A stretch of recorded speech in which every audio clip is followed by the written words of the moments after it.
Another beautiful day and a happy Valentine's Day to you. Coming at you from Harrogate, Tennessee, here on the Eagles Sports Network. I'm Mariana DeCrow, and it's Carson-Newman for their second game of a three-game set against the LMU Rail Splitters. They did drop game one of the series just yesterday, 2-0 in a pitching duel. It was Ryan Higgins and Peyton Armour going at it up until about the sixth inning when they made some pitching changes, in LMU capitalizing on a couple free bags from Ryan Higgins in the tail end of his great start.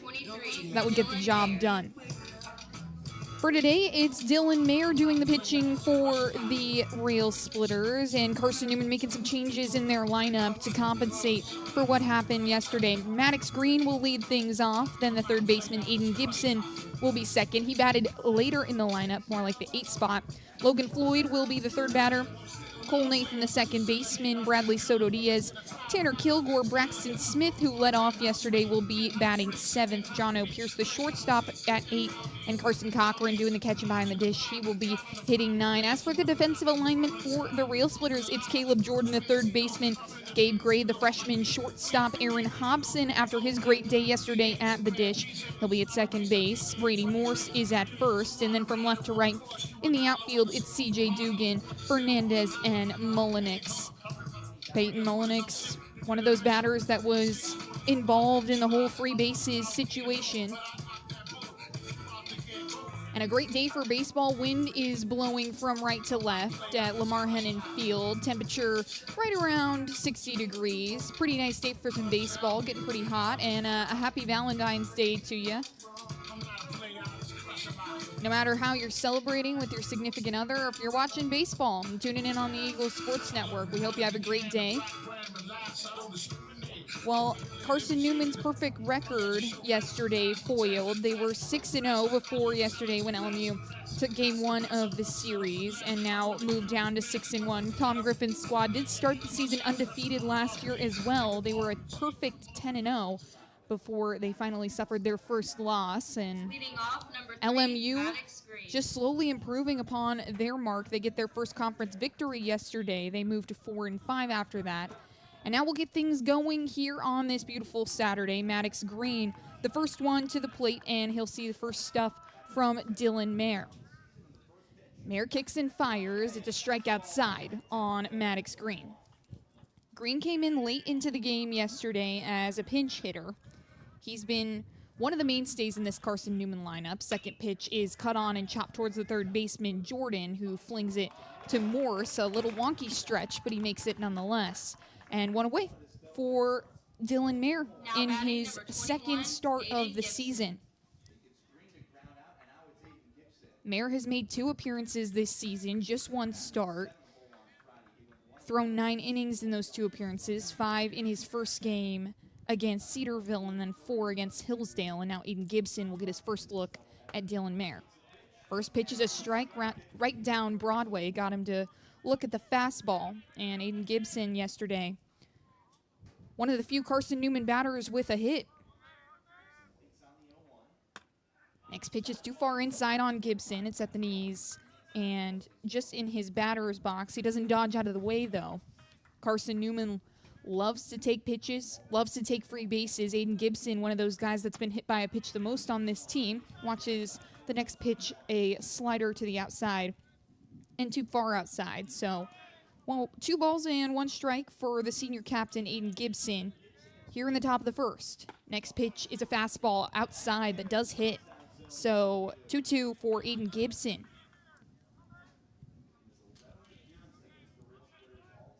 Carson-Newman did have a runner on base in the second inning as Gibson chops at one and it will leak foul. But this offense has gotten going early and often in most of their games. Put up a couple of runs in the first inning, multiple runs in multiple first innings this season. 4 runs early in the Cedarville game as Gibson watches an off speed to the outside, and now it's 3-2 for the senior third baseman. Gibson 1 for 4 yesterday. Next pitch on the way, and it's way too far outside. Mayer was a little upset with himself, kind of hopped up and down a couple times as Gibson will take advantage of the first free base of the game. And now Logan Floyd will have a chance with a runner on base.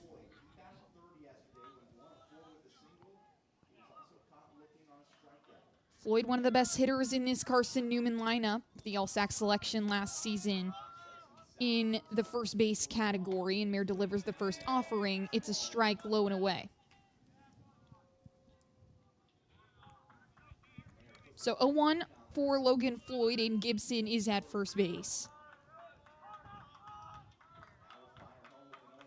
Gibson dances off first. Mayer gives him a look and instead goes to Floyd, and Floyd will jack one out towards right field. It's going to hop just barely fair. It hits the very far corner of the left field wall. Aiden Gibson is coming all the way around as he digs into home plate, and Logan Floyd in his first at bat has an RBI double. Aiden Gibson comes around to score, and the Eagles up 1-0 early. No scoring action yesterday until the bottom of the 7th inning, and the Eagles have taken advantage here of Dylan Mayer already. Logan Floyd rips one all the way out to the left field wall. It bounces inches from the left foul line. And Dylan Mayer, the senior, already given up an earned run and a hit to Logan Floyd. And they're going to have a conversation, the umpire or the officiating crew, to see if all of them believe that that ball actually was fair. For now, the score will read 1-0. Carson-Newman with the lead here in the top of the first, and Cole Nathan is waiting for his first chance at the senior Dylan Mayer.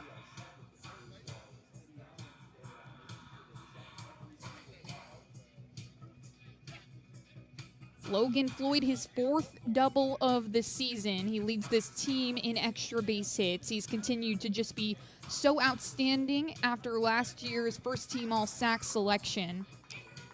He's already jacked a home run this season, and the officiating crew does rule that Logan Floyd's double was in play, so the RBI will stand. Logan Floyd picks up his team-leading 8th RBI of the season.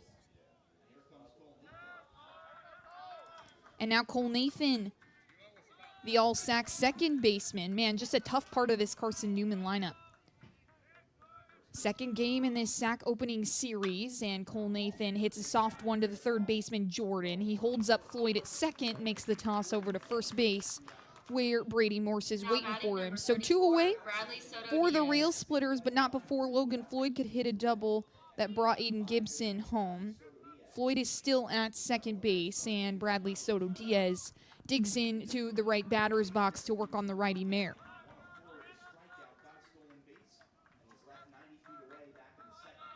Soto Diaz waits for the first offering. Logan Floyd shuffling back and forth at second, and the first pitch is a slider that hits on the top of the zone.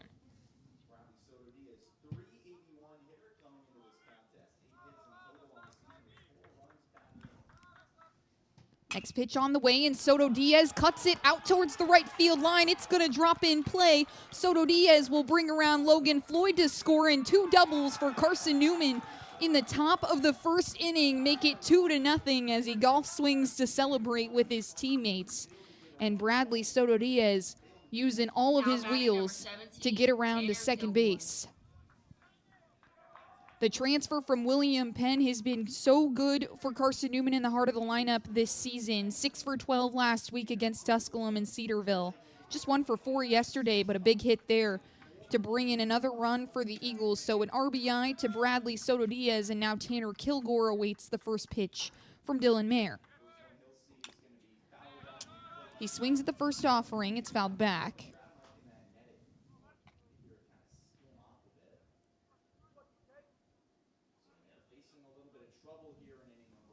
And Kilgore will dig back in. So 2 runs already for Carson-Newman. They've already matched the score that LMU put up yesterday. Eagle offense takes advantage of pitching as Tanner Kilgore watches the next pitch inside. Good selectivity from the junior.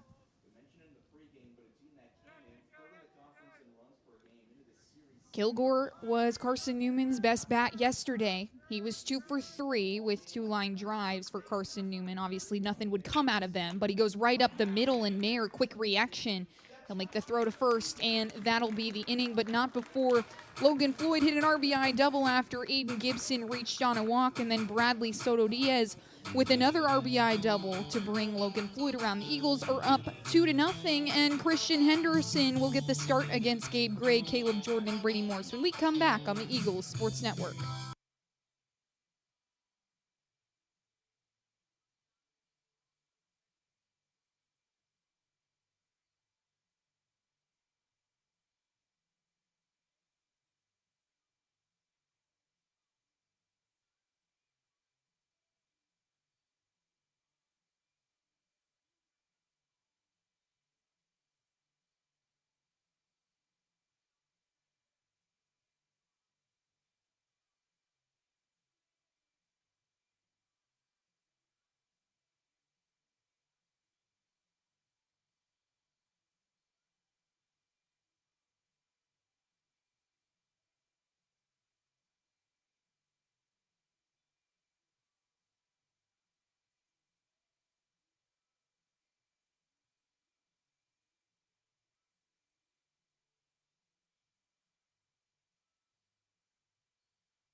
Gabe Gray will lead things off here in the bottom of the first, looking to answer off the 2 runs that Carson-Newman put up in the top of the first, and Christian Henderson will throw the first offering to Gray. It's a fastball that nearly gets Gray to go. Instead, they will check over at first base. Yes, he did go, so strike 1 on Gabe Gray, the freshman shortstop. Gray will be the leadoff hitter. Caleb Jordan and Brady Morse due up after him as Henderson kicks and fires, and Gray hits one to the right side of Aiden Gibson, and he makes the one-hop throw to Logan Floyd. A good dig by the first baseman, and a good reason he was an all-sack first baseman. So a 6-3 out for Carson-Newman. Make that 5-3 rather. And Aiden Gibson continuing to flash the glove over there at third base. He had a great diving play yesterday, coupled with an error though, so unfortunate. Now Caleb Jordan will be the next batter in this LMU lineup. Henderson delivers, and Jordan takes the first pitch out to Maddox Green in left field. It's just softly floating right into his glove. He makes the catch for out number 2. Defensive alignment for Carson-Newman, it's Aiden Gibson at third base, John O'Pierce at shortstop, Cole Nathan, the all-sack second baseman, at second, Logan Floyd at first. Carson Cochran is behind the dish. He'll be doing the game calling today. Maddox Green in left, Braxton Smith in center, Soto Diaz in right field per usual. And the next pitch to Brady Morse is a strike that clips the outside corner.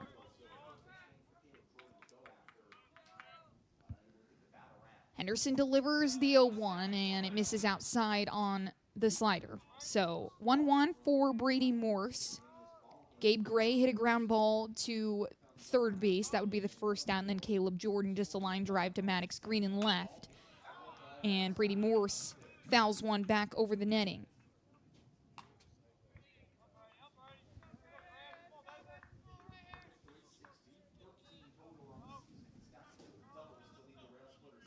Morse was 1 for 4 yesterday. Didn't end up coming around in that 8th inning. And the 1-2 misses outside on Brady Morse. So 2-2 coming up here.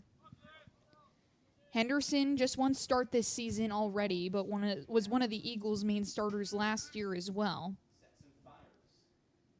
Henderson delivers, and it takes one hop off the turf into Henderson's glove. Morse nearly beats the throw out but a good play there by Christian Henderson, and he sits him down in order. So the score will remain 2-0, and we'll come back when Braxton Smith, John Pierce, and Carson Cochran get their first look at Dylan Mayer on the Eagles Sports Network.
Dylan Mayer, the senior, will get back to work on the sophomore Braxton Smith. He gets his first look at the senior starter. Mayer making his second start here in 2026, and the first pitch to Smith is high for ball one.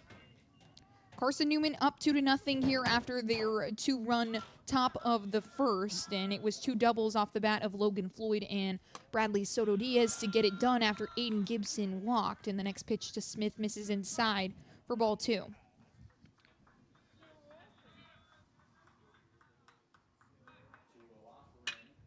Braxton Smith ropes one out to left. It's going to droop and fall in front of the center fielder, Fernandez, and Braxton Smith is safely aboard with a leadoff single. He's done that incredibly well this season. That's why he's batted in the leadoff position a lot for Carson-Newman. In the Charleston series, he actually started as the eighth batter in this Carson-Newman lineup and then was kind of catapulted up to the top of the lineup after his great day. Didn't have a great day yesterday, was 0 for 5, but now John Pierce, the shortstop, will get a chance to move him around, and Braxton Smith has speed on the bases. Pierce goes to lay down the bunt and is unsuccessful. It'll roll to the right of the catcher, Ronnie Matty, who is doing the game calling behind the dish today. And John Pierce will take the sign from Tom Griffin. So one strike for John Pierce, no balls. Braxton Smith is at first base, and there's nobody out. Next pitch misses high and inside on Pierce.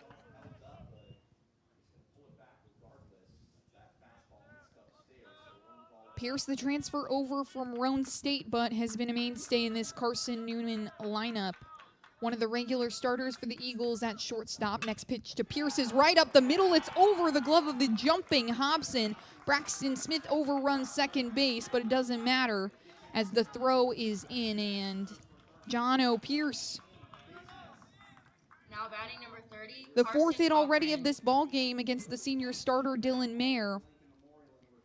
And Braxton Smith safely at second, John Pierce at first base. His first hit of the series. He did reach base 2 times yesterday, but the first time he's reached base safely by his own doing. And now Carson Cochran, the catcher, who hasn't seen an at-bat in a game since about 8 days ago when he went out with an injury. In the first pitch he watches, he squares around for the bunt, but it is a strike on the outside corner.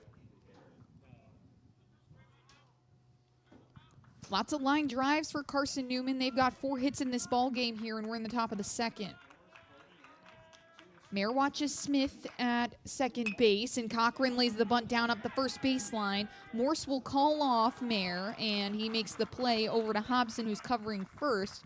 But Braxton Smith is at third. John O'Pierce is at second. Now batting number 3. And Carson Cochran, the successful sac bunt to move the runners into scoring position. Now Maddox Green can get to work. Green, the freshman, has been an on-base machine for Carson-Newman. Lots of walks. He leads this team in walks as he watches the first pitch, a breaking ball to the outside that misses. Green playing left field today. He's done a little bit of center field, a little bit of left field for the Eagles, filling holes in the outfield after a couple of graduate students left last year, and Green fouls one back for strike one in his count. Runners in scoring position for the freshman. It's Braxton Smith at third base with speed and John O'Pierce at second. Eagles up 2-0. And Maddox Green hits a soft ground ball to Aaron Hobson at second. Braxton Smith will score, so an RBI credited to the freshman. John O'Pierce moves over to third, and now there's two away for the Rail Splitters with Aiden Gibson up to bat.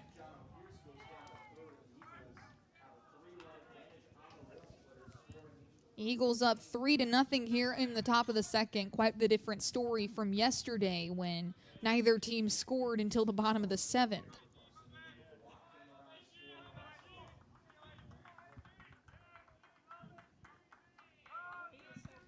Aiden Gibson takes the first pitch from Mayer, and it misses outside and low for ball one. Gibson walked in his first at bat. Has sort of struggled this season.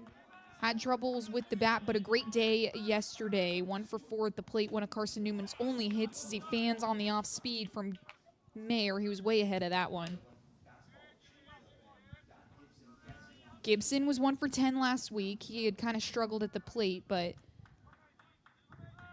yesterday hit a line drive to center field and then walked in his first at bat. He came around to score, and now Gibson hits one out to right field where Mullenix lines it up and gloves it down for the final out of the inning. Gibson did that 2 times yesterday, flew out to right field as well. So liking that right side of the field here in Harrogate. We'll be right back here on the Eagles Sports Network when Christian Henderson will take on Mullenix, Hobson, and Dugan for the first time.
It's Peyton Mullenix, the right fielder, who will get his first look at Christian Henderson, who sat the Rail Splitters down in order in his first inning of work, and that's what he's done so far this season. 1 start for Carson-Newman. He went 6 innings with 5 strikeouts, and Mullenix pulls one into the 3-4 gap all the way out to right field. Soto Diaz down to a knee to scoop it up. And a leadoff single for Peyton Mullenix. He was 0 for 4 yesterday, so gets his first hit of the series here against Carson-Newman. And it comes in the form of a ground ball out to left field. Now Aaron Hobson, who was one of the hardest outs in this Rail Splitters lineup yesterday, especially with a runner on. He was part of that sequence that scored a runner. And first pitch from Henderson is a pitch that Hobson swings at. So no balls and one strike for Aaron Hobson. No outs on the board, and Peyton Mullenix is at first base. And that's going to nick the handle of Hobson's bat.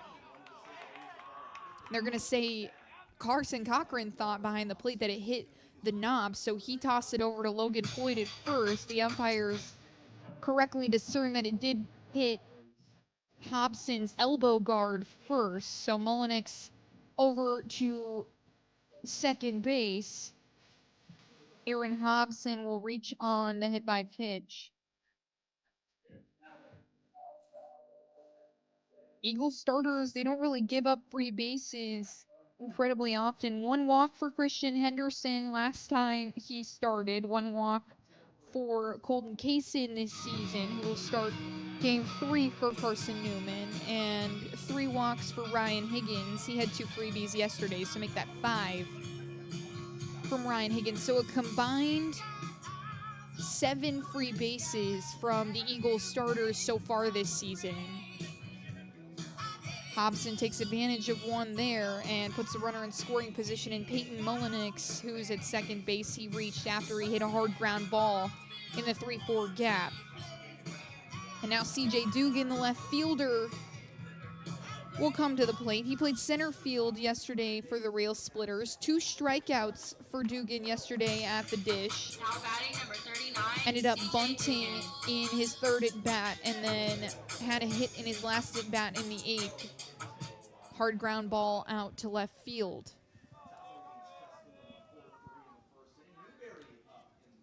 Henderson takes a look at Mullenix at second, delivers to Dugan. He squares around for the bunt and pulls back for ball 1.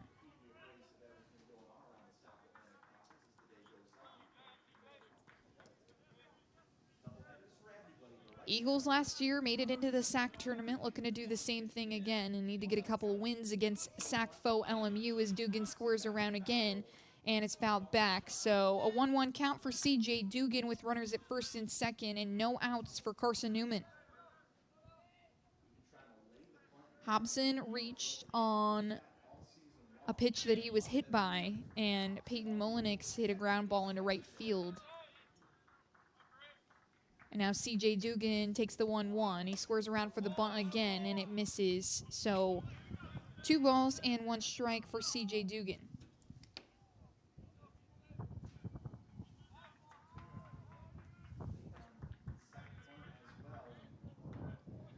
Dugan, the sophomore, he was 2 for 11 last week. And takes the next pitch, a strike. He squares around for the bunt again, pulls back, and Henderson hits with the breaking ball. Fastball, slider, changeup, and 2-seam fastball in the arsenal for Christian Henderson. Henderson fires and strikes him out. 3rd strikeout of the series for CJ Dugan, and Henderson gets his first of the contest. So 1 away for the Eagles. They've got runners at first and second. Now Ronnie Matty, the catcher, who was 2 for 4 yesterday in his last at bat. He grounded into a double play. Did hit a ground ball out to left field, though, to reach in the bottom of the 7th, and the first pitch from Henderson is cut on and missed by Matty. So strike 1.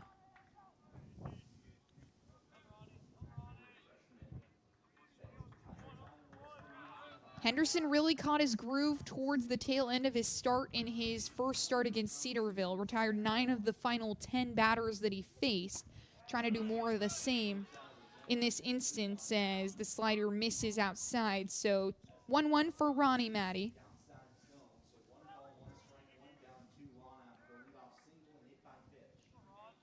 Henderson, just the sophomore, 37 in the 3rd innings last season. 6 starts for the Eagles, and he makes his 8th start in a Carson-Newman uniform today, as the next pitch is a fastball that stamps the outside corner for strike 2. Matty did strike out looking in his 2nd at bat yesterday. Mullenix just a couple of steps off second base, respecting the lead there. And Maddie skies one out to right field. It's tracking towards the right field side. Soto Diaz on his horse to try and get there, but it's going to fall before he can. So still 1 ball and 2 strikes on the catcher, Ronnie Maddie. That one just kept cutting outside the right field foul line.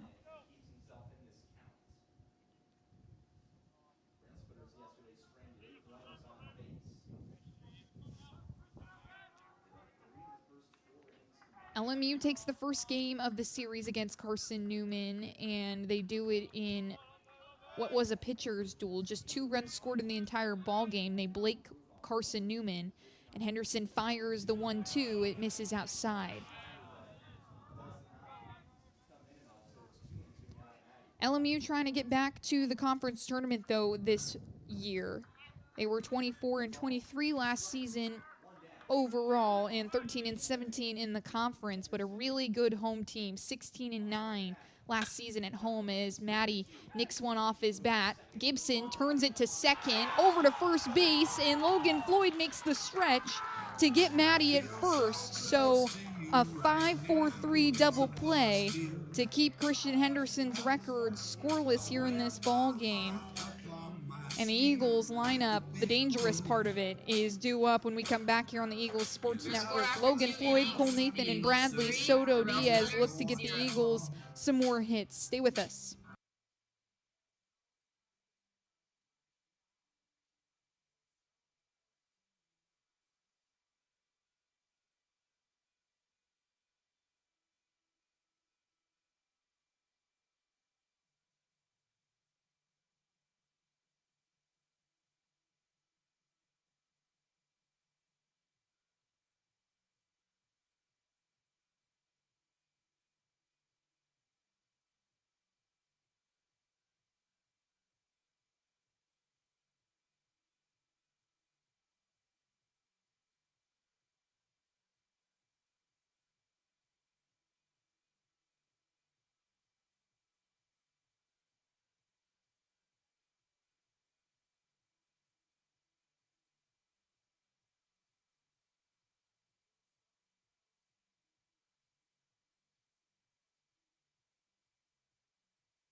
Logan Floyd, the first baseman, will step back up. He's 1 for 1 today. He hit that double in the top of the first inning that brought Aiden Gibson around to score, and Floyd swings at the first pitch from there. It's a high fly ball out towards right field where the warning track and the green of the turf meet. And sliding in to try and get it is Mullenix, but unfortunately can't make the catch. So just 1 strike on Logan Floyd, and he gets another chance at the dish. Eagles lead the Rail Splitters 3-0 right now after the 2 runs in the top of the first. Logan Floyd, the RBI double, and then Bradley Soto Diaz, more of the same. Just a little bit later as the next pitch to Floyd misses inside for ball 1.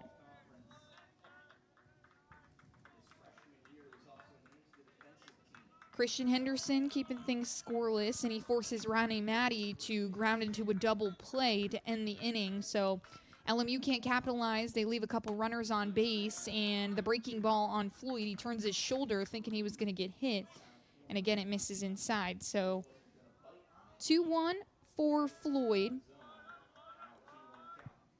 Next pitch on the way, it's fouled back off the inner part of Logan Floyd's bat. So 2-2 now. Dylan Mayer keeping himself in the count. Mayer comes together. And Floyd, a soft little bleeder to the shortstop, Gray. He fires over to first base. Morse has to get it off the one hop, but makes the grab nonetheless. And one away for the Rail Splitters. Cole Nathan.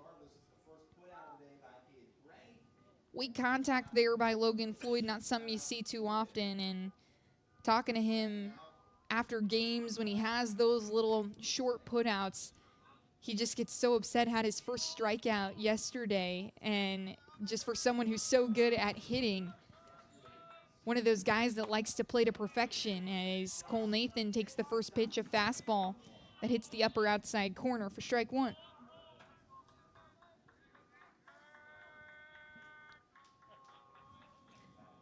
Nathan hit a ground ball to third base in his first at bat. This one a line drive that might fall in front of the center fielder Fernandez. It does. It nicks off his glove. Nathan takes off to second. He's in head first. Does he get an arm underneath it? Yes, he does.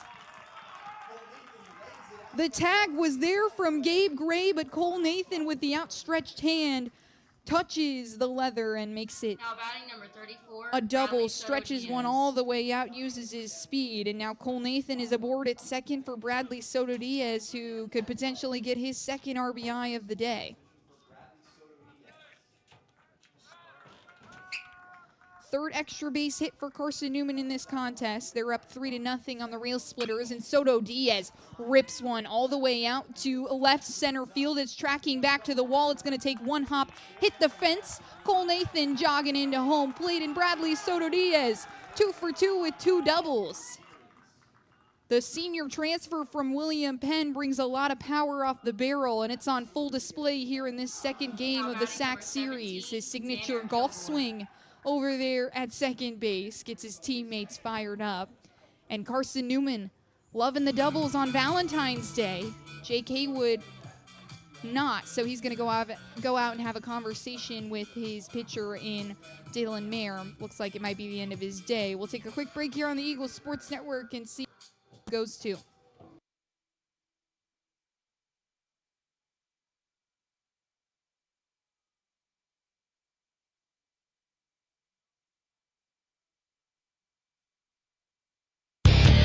Dorm food got you down? Need a home-cooked meal? Then Lisa's Country Kitchen is for you. Lisa's Country Kitchen has been feeding Carson-Newman students for 15 years. Lisa's has a family-friendly atmosphere all day long, from the morning with her $2.99 breakfast specials to dinner with Lisa's fresh, never-frozen steaks. Carson-Newman students get a 10% discount with their student ID.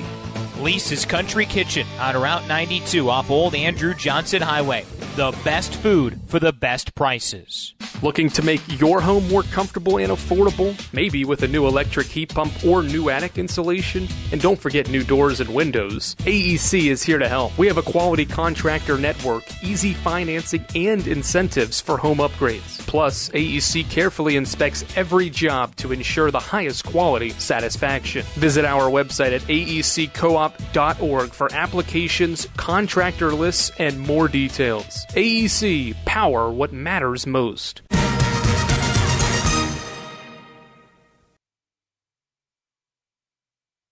We love to cheer for our home teams, like the Eagles. It means more when we're rooting for the people we know. Did you know Tri-Lite is your home team internet provider? We're right here in Jefferson City, serving the people we know with our ultra-fast, ultra-reliable fiber broadband network. And we'd love to serve you. Learn more at trilite.net or by calling 833-847-0824. Go Eagles! How do you know you're in a community, not just a town? Well, strangers smile as they walk by. They refill your coffee without you asking. And when you ask directions, people offer to walk you there. Communities give more. The way you know when you walk into First Bank that you are in a real community bank. Great products, direct access to your local bankers, and relationships that can last a lifetime. Don't just have an account. Have a community with First Bank. Member FDIC.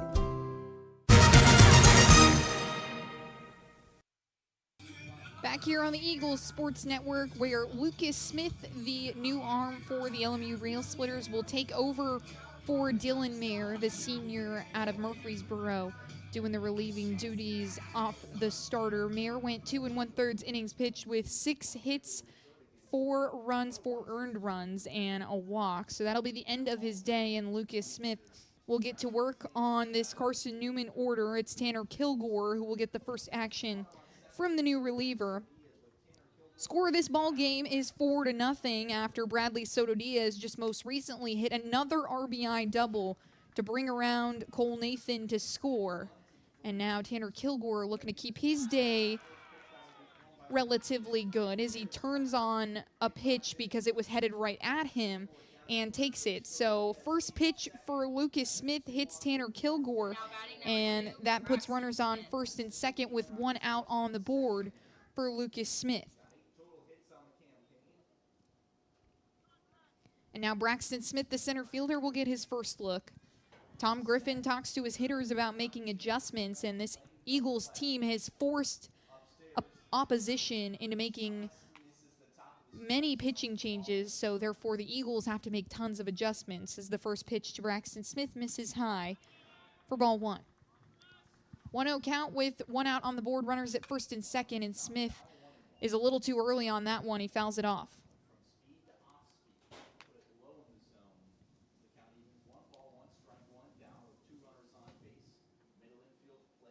Smith has made a couple appearances so far this season, 3 to be exact. He's thrown 9 1/3 innings, and the next pitch to Smith is a breaking ball too far outside. So 2 balls, 1 strike on Braxton Smith.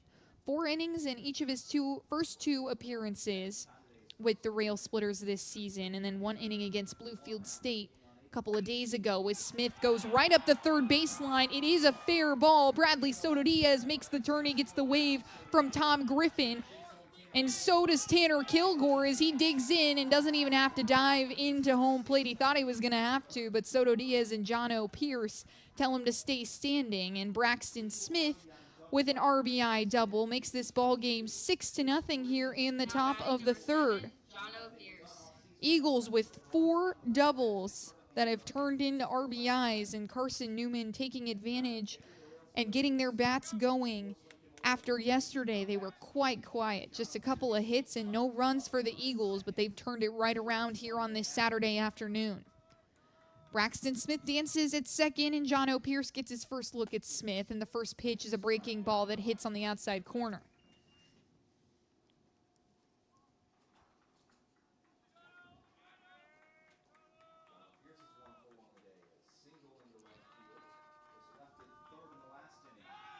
Braxton Smith has to dive back into second base after Lucas Smith was uncomfortable with his lead. Speed on the bases from Smith before he missed a little bit of time with an illness. He was leading this Carson-Newman team in stolen bases as he strides off first, thinks about taking off, and Maddie keeps it in front of him, so Braxton Smith will hold off, and Jono Pierce has a 1-1 count with 1 out. 3 runs here in the top of the third. Carson-Newman has scored in 3 consecutive innings now. Braxton Smith strides off second base, and Pierce swings and fouls one off. So it makes it a 1-2 count.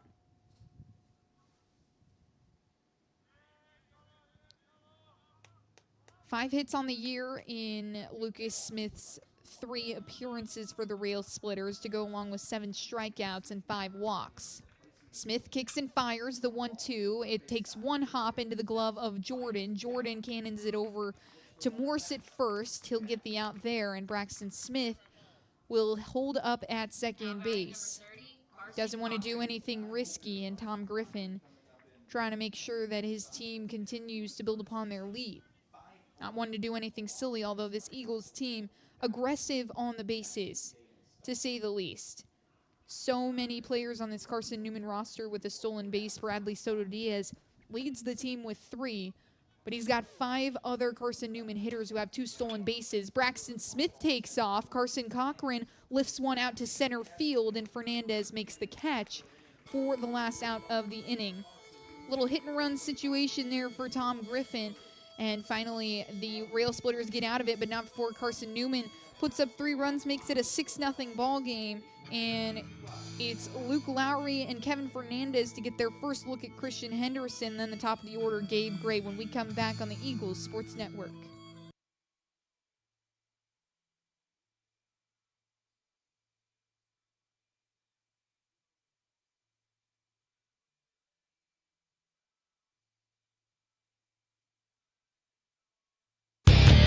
Dorm food got you down?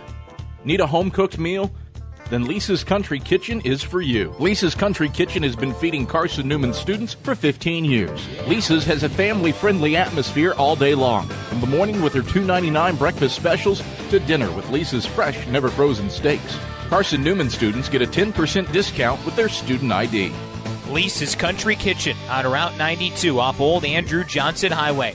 The best food for the best prices. Looking to make your home more comfortable and affordable? Maybe with a new electric heat pump or new attic insulation? And don't forget new doors and windows. AEC is here to help. We have a quality contractor network, easy financing, and incentives for home upgrades. Plus, AEC carefully inspects every job to ensure the highest quality satisfaction. Visit our website at aeccoop.org for applications, contractor lists, and more details. AEC, power what matters most.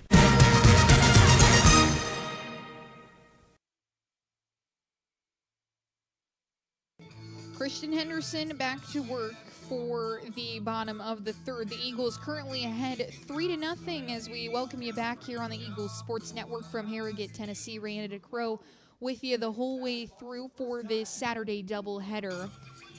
First sack series of the year for Carson-Newman. They dropped game 1 2-0, but have turned things around here in game 2, have scored in 3 consecutive innings and have put up at least 2 hits in each of those innings. So Carson-Newman dominating in the first pitch from Henderson to Lowry is a cut on and miss. Lowry swung so hard he fell over. Lowry DHing today, and Christian Henderson trying to keep things scoreless for the Real Splitters.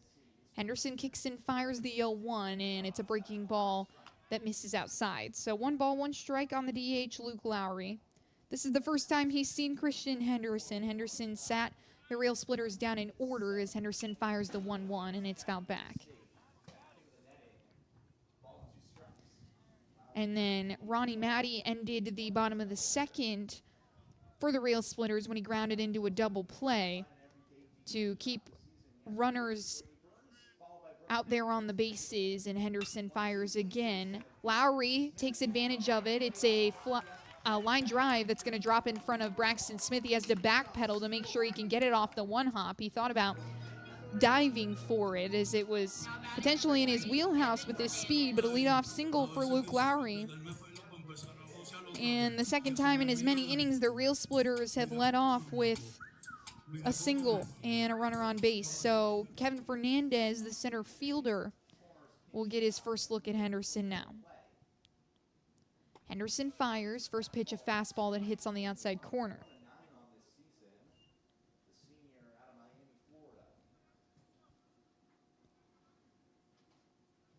A 1 on the way from Henderson. And he turns on one. It gets off the knob of his bat. And Pierce makes the throw over to first base after it came right back to Henderson. And it looks like it's going to be a double play because Fernandez turned. It came off his bat. You could hear the sound of the ball hitting his bat. He thinks it hit his hands. Henderson scooped it up, tossed it over to Pierce at second, and then Pierce went over to first base.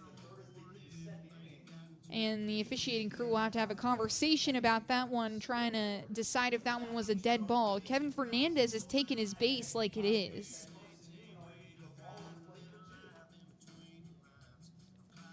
And Luke Lowry stays parked on second base. Couple of these situations for Carson-Newman already in this game. One just last inning with Aaron Hobson when he tried to turn on one and it came off his elbow guard and then into the knob of the bat. So weren't sure if it was a hit by pitch or if it was a foul ball initially, but they did end up calling it a hit by pitch, and now another situation where Kevin Fernandez had started to turn on a ball. He was jammed up on the pitch from Henderson. That made the sound like it came off, and now the umpire that stands between second and third will have a conversation with Tom Griffin.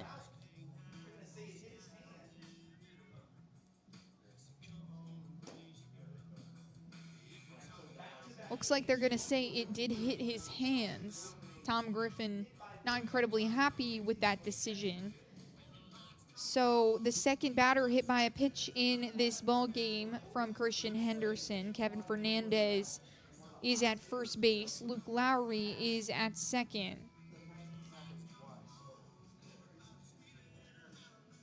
And now the top of the order, Gabe Gray, will come up to bat. Umpire still having a conversation with Griffin.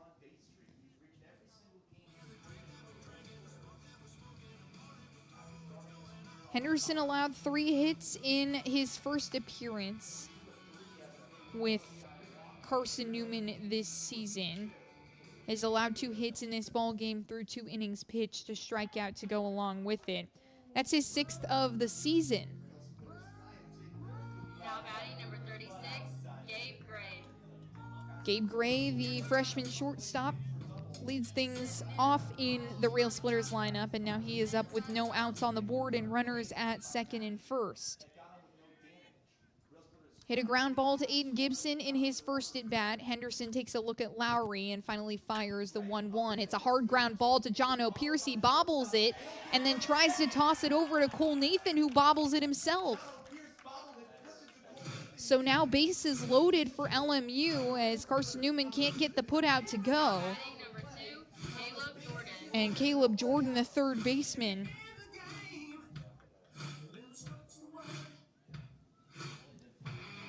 will be up with the bases loaded.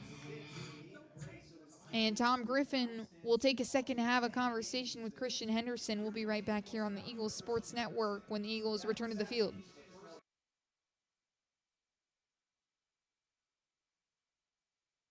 We love to cheer for our home teams, like the Eagles. It means more when we're rooting for the people we know. Did you know Tri-Lite is your home team internet provider? We're right here in Jefferson City, serving the people we know with our ultra-fast, ultra-reliable fiber broadband network. And we'd love to serve you. Learn more at trilite.net or by calling 833-847-0824. Go Eagles!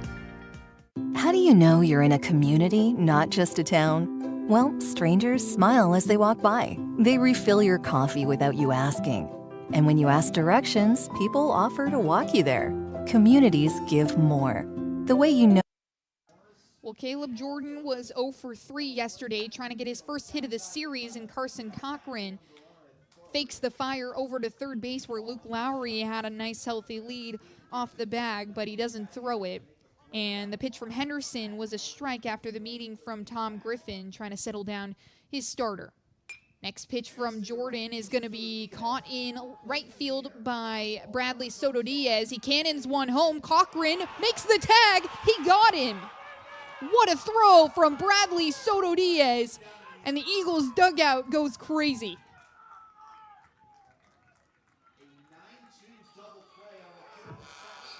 An absolute missile from Bradley Soto Diaz. It took one hop. Cochran reached out to grab it, and then behind him to make the tag on Luke Lowry at home plate. Keep things scoreless for Christian Henderson. This Eagles defense playing elite so far this season. Not a lot of errors. They've been incredibly clean, and the starter is able to rely on them.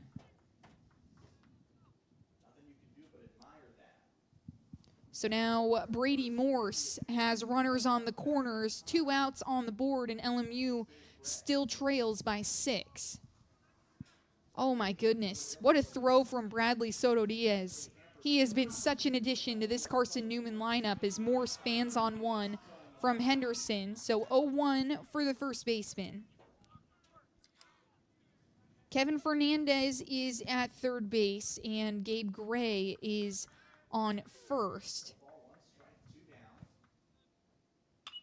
And Morse fouls one back. It's going to fall into the stands here at Lamar Hennon Field.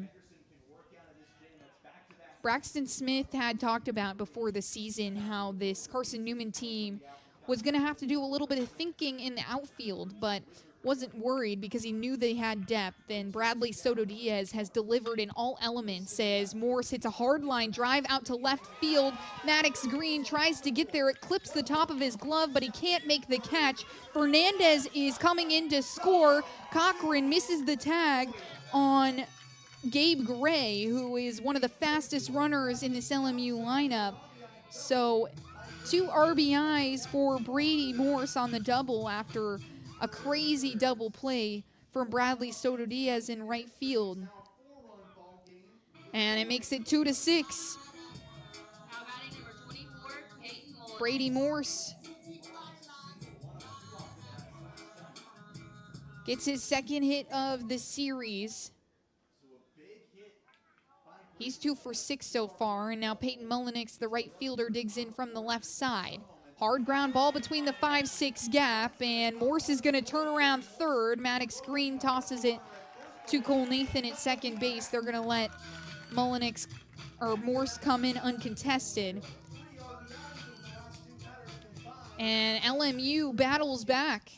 Made it a 3-6 ball game. A couple of base hits that have brought runners around and have come in big when they have had runners in scoring position.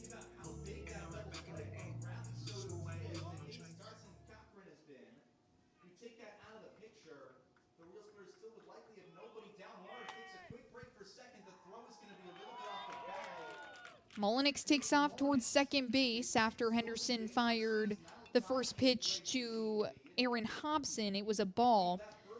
Mullenix is on second base safely.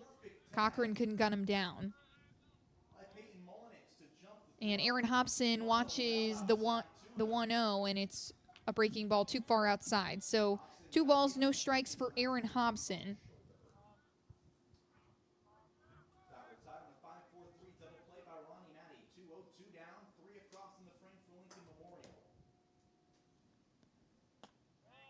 Next pitch to Hobson misses too low. So 3 balls and no strikes for Aaron Hobson. He's got Peyton Mullenix at second base.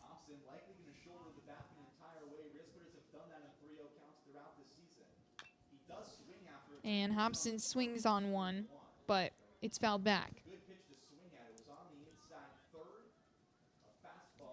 So a couple of hits by LMU here in this bottom of the third inning have cut the deficit in half. It was previously 6-0, and now it is 3-6. And Peyton Mullenix is at second base, so another chance for LMU to add to their lead. And they might just here as Henderson takes a hard ground ball off the foot. Hobson roped it right back at him, and Henderson's going to need a minute. That drilled him right in the ankle, popped off his foot. And Tom Griffin will take a second to make sure his starter is okay. Hobson is safely at first. Mullenix held up at third base after it ricocheted towards the third baseline. Carson Cochran had scooped it up and made sure to keep everyone where they were.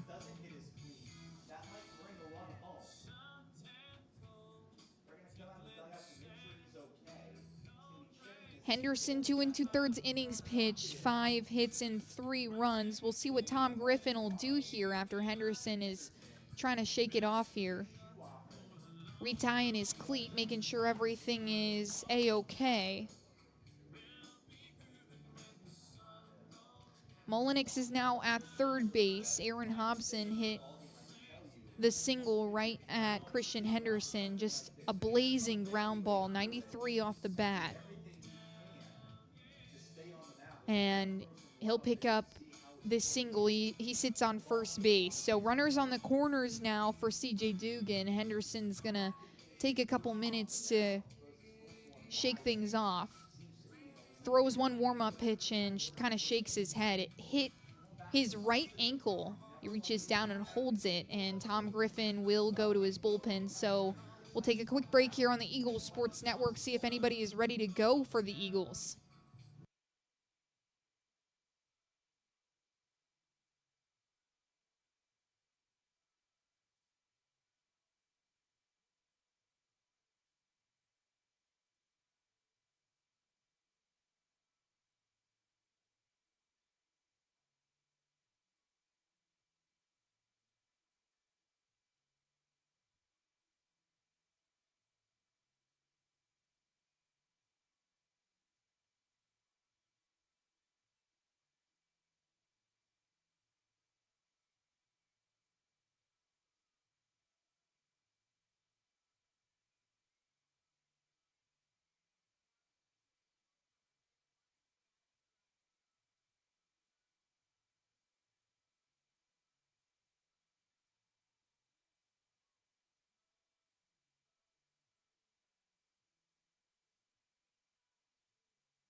Well, the starters duked it out yesterday, and it looks like the relievers are going to have to duke it out today after Christian Henderson will sit down after 2 2/3 innings work, 5 hits, and after that last hit from Aaron Hobson, a blazing ground ball that hit his ankle, he was in too much pain. And now Gavin Greiner, the first pitch to C.J. Dugan, is a strike that hits the outside corner.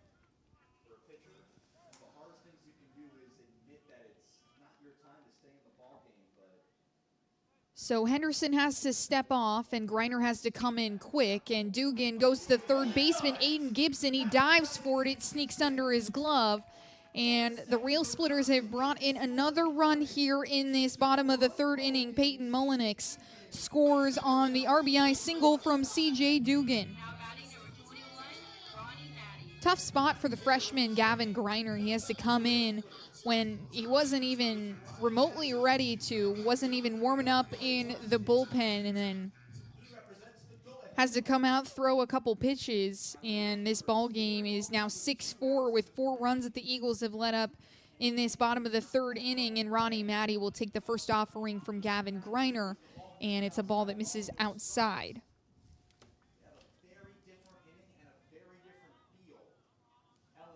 So Aaron Hobson is at second base, and C.J. Dugan is at first base. There's 2 outs for the Eagles, and Ronnie Matty tries to keep the fun going for the Rail Splitters, but Carson Cochran tries to gun down Dugan at first base. He misses completely. It gets over the head of Logan Floyd, leaks all the way into right field. Bradley Soto Diaz runs in, but he can't get there in time before Aaron Hobson will use his wheels to get all the way home. And now 5 runs here in this bottom of the third have cut into Carson-Newman's lead and made it a 6-5 ball game. The tying run is at second base in the form of C.J. Dugan. Ronnie Matty has a 2-0 count with 2 outs on the board and a runner at second base. And Greiner will hit Matty there right in the back, so Matty will take his base, and the Rail Splitters have batted around in this inning.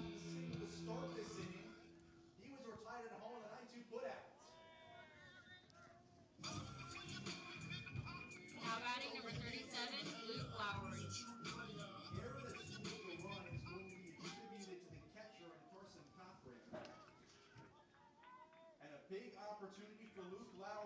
And now Luke Lowry, who led things off this inning, will take the first look at Greiner, and the fastball misses low from the freshman. So Lowry works with the 1-0 count. Runners on first and second with 2 outs on the board for the Eagles, trying to get out of this inning. Lowry hits one high out into the air, into center field. Braxton Smith moves to his left side and makes the catch for the final out of the inning. So 5 runs by the Rail Splitters in this bottom of the third has made it a 6-5 ball game, and the relievers are going to have to do some work here. Lucas Smith back to the mound when we come back here on the Eagles Sports Network.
It's the top of the order for Carson-Newman, Maddox Green, Aiden Gibson, and Logan Floyd. And Lucas Smith back for his second inning of work.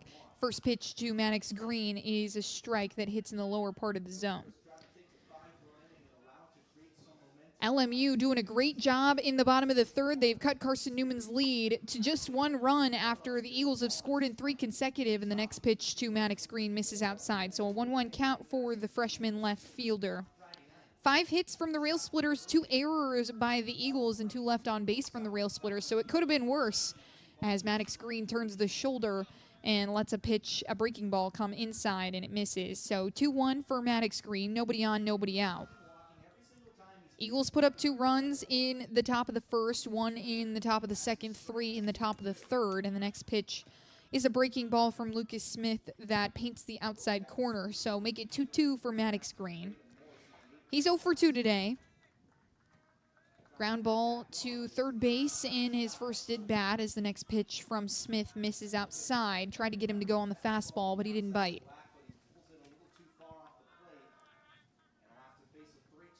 Green trying to pick up his first hit of this series. Came in and pinch hit, and he swings on one. It's a high fly ball out to center field. Fernandez creeps in and cradles it for the first out. So Green 0 for 3 today. Now batting number 21, Aiden Gibson. And now Aiden Gibson, the senior captain, who walked in his first at-bat and hit a line drive out to right field in his second at-bat. Looks for his first hit of the game. Had one yesterday against Peyton Armour, who had such a great day on the bump. And Lucas Smith fires the first pitch to Gibson. It misses high and outside.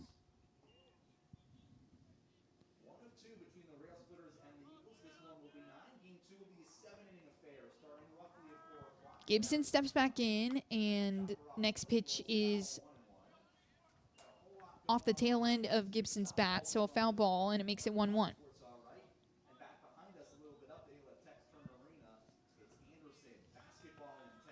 One for 4 at the plate yesterday, a line drive to center field, his solo hit, and Gibson watches the next pitch, a breaking ball, and it breaks too far outside.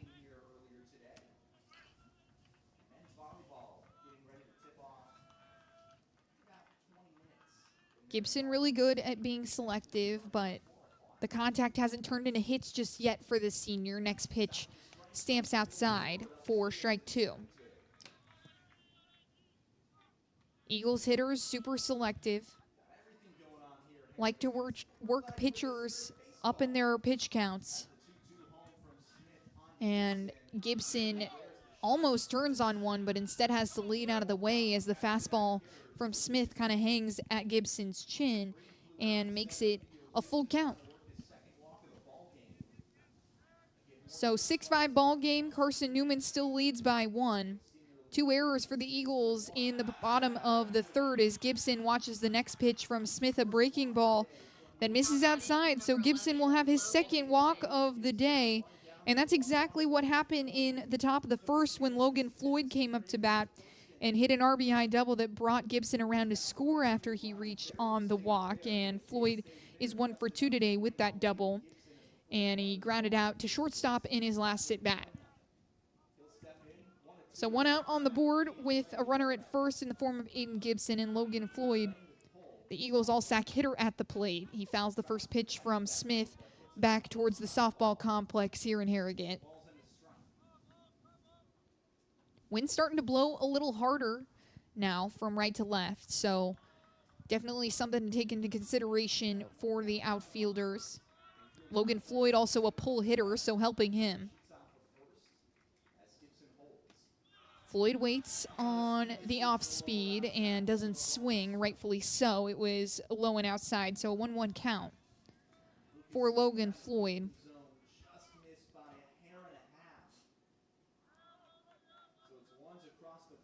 Floyd was 1 for 4 yesterday, and earlier on in the week, he was 5 for 9 against Cedarville. Did not play in the Tusculum series, but Floyd 2 for 2 in Game 3 against Cedarville with the double as well. He leads this team in extra base hits. Off speed again from Floyd, or from Smith, is outside on Floyd. He doesn't bite.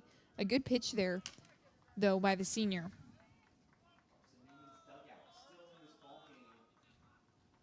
Senior, a transfer over from Bethel University, delivers to Floyd, and it's a skipper over to shortstop where Gray turns it to second. Hobson is there, and he fires it to first, and he makes the double play. So a 6-4-3 double play for the Rail Splitters to keep things manageable for the LMU offense to get back to work. And it's Kevin Fernandez, the center fielder, Gabe Gray, and Caleb Jordan when we come back here on the Eagles Sports Network.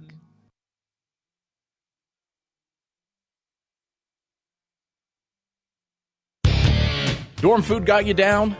Need a home-cooked meal? Then Lisa's Country Kitchen is for you. Lisa's Country Kitchen has been feeding Carson-Newman students for 15 years. Lisa's has a family-friendly atmosphere all day long, from the morning with her $2.99 breakfast specials to dinner with Lisa's fresh, never-frozen steaks. Carson-Newman students get a 10% discount with their student ID. Lisa's Country Kitchen on Route 92 off Old Andrew Johnson Highway.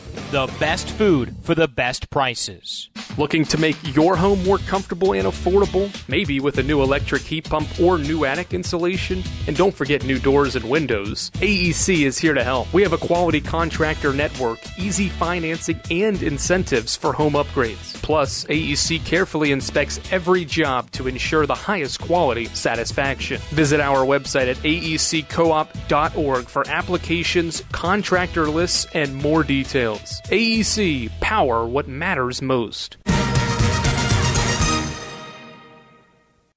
Back here on the Eagles Sports Network, where Gavin Greiner will get his first real chance at this LMU lineup after he had to make an emergency relief appearance in the bottom of the third. LMU put up 5 runs in the last frame to make it a 1-run ball game. It's 5-6. Carson-Newman still leads by 1 and looking to pick up their first win in sack play as we move into the bottom of the 4th, and it's Kevin Fernandez who gets his first look at Gavin Greiner. He came in to face C.J. Dugan after Christian Henderson was hit by a hard ground ball from Aaron Hobson, who hits 5th in this LMU order. And the first pitch from Greiner is a breaking ball that nearly clips the inside corner, but instead does not, and makes it a 1-0 count on Fernandez. 5 hits and 2 errors by the Eagles. Next pitch from Greiner is a fastball that misses too far outside.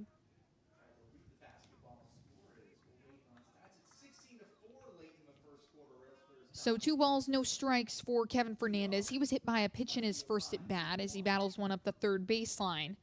So make it 2-1 for Kevin Fernandez. Didn't play in yesterday's game, so his first look at the Eagles' defensive alignment. Gavin Greiner making his third appearance rather, in the 2026 season as Greiner fires again and misses outside. That's been his miss so far. 3 balls and 1 strike for the freshman, and he gets Fernandez swinging at a breaking ball. Like the way that pitch looked. And makes it a full count for Gavin Greiner trying to win the battle here. And Fernandez curls one up the right field line, but it's going to go foul, hit the warning track. So it's still 3-2, and the 7th pitch of the at-bat upcoming. Greiner just the freshman, but his coaches call him a competitor. And he's done that so far this season as Greiner doesn't get him to go. The umpire looked like he might call it a big strikeout. He stood up like he was going to make the call, and Kevin Fernandez gives him a little, hey, thank you very much. I think he knew that was probably a strike. Greiner nearly got him, but instead a walk. So Gabe Gray, the shortstop, will be up the top of the order for LMU.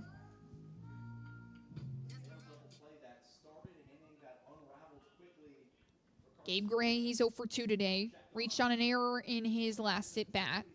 Would come all the way around to score.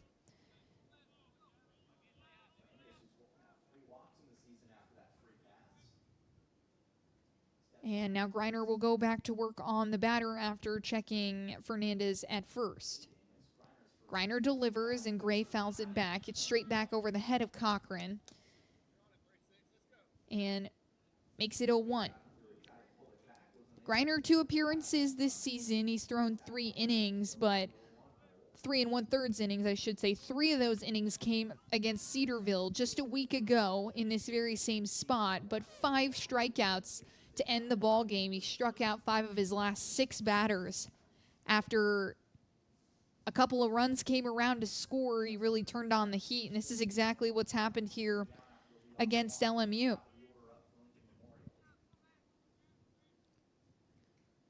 Griner fires, breaking ball that misses at belt height inside on Gray. So 1-1 for the freshman, Gray. And Fernandez is at first base still. There's no outs on the board for Carson-Newman. Gray was 4-14 last week, has had multi-hit games 2 times already this season, and Griner fires over at Fernandez at first base. Gray 2 for 3 yesterday with an RBI as well after he walked.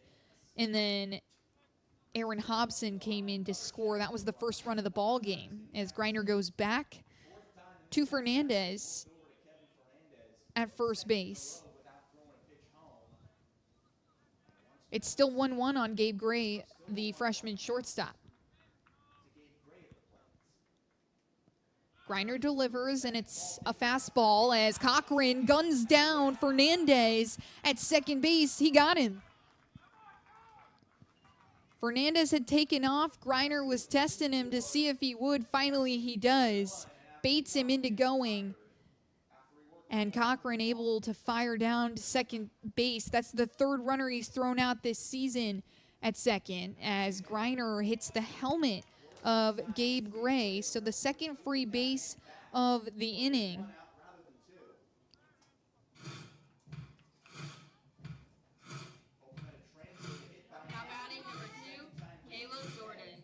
And now the Rail Splitters have speed on the bases. Gabe Gray leads the Rail Splitters in stolen bases. He's 5 for 5 in his attempts and leads this team in runs scored. He's come around to score 8 times so far this season. And now Caleb Jordan, the 3rd baseman, is at the plate. In his last at bat, he hit a line drive into that double play when Bradley Soto Diaz fired home, and the first pitch to Jordan misses outside on the lefty. So 1-0 count, 1 out on the board for Carson-Newman here in the bottom of the 4th. It's a 6-5 ball game. The next pitch from Griner hits inside.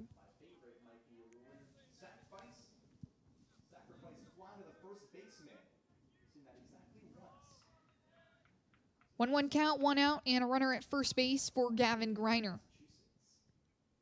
Kicks and fires, and the next pitch is a fastball too high.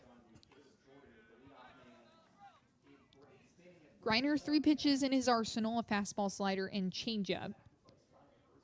Coming out of Holly Pond, Alabama in his first season with Carson-Newman, making the adjustment and is one of the few freshmen that will see time on the mound this year as Jordan fouls one up the left field line and makes it a 2-2 count.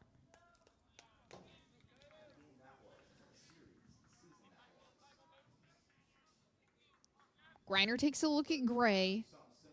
Gray dances off first base, and the next pitch from Griner is high and inside on Jordan. Jordan, the sophomore, was 5 for 13 last week, did not have a hit in last night's game. And Griner hits one towards the second baseman, Nathan, who was cheating over towards second base to try and get Gray. And Gray makes the turnaround third base. Throw will leak in from Bradley Soto Diaz as it gets past Cole Nathan.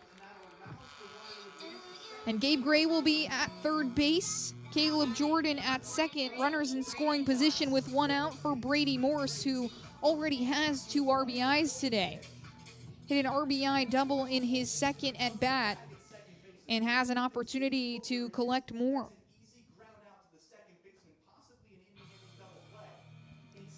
But Cole Nathan had sort of taken a couple steps towards second base as he was trying to get Gray, who had taken off on maybe a hit and run situation, and was entirely fooled, so that ball sneaks through between first and second base, a play that would have been made by Cole Nathan normally. But now we'll get a pitching change for Carson-Newman, so we'll take a quick break here on the Eagles Sports Network and see who's on the mound when we come back.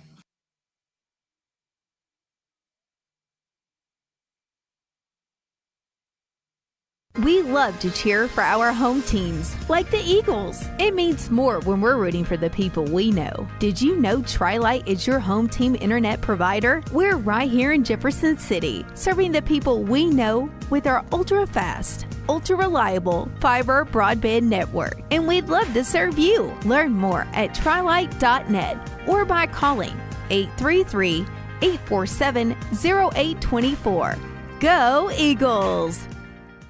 How do you know you're in a community, not just a town? Well, strangers smile as they walk by. They refill your coffee without you asking. And when you ask directions, people offer to walk you there. Communities give more. The way you know when you walk into First Bank that you are in a real community bank. Great products, direct access to your local bankers, and relationships that can last a lifetime. Don't just have an account.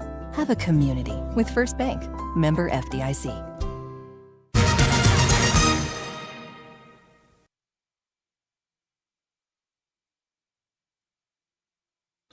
Brock Culpepper, the one selected to come in and relieve Gavin Greiner of his duties. Culpepper did see some time in yesterday's game as well, just a couple of innings for the senior reliever, but he's one of the most experienced relievers on this Carson-Newman team.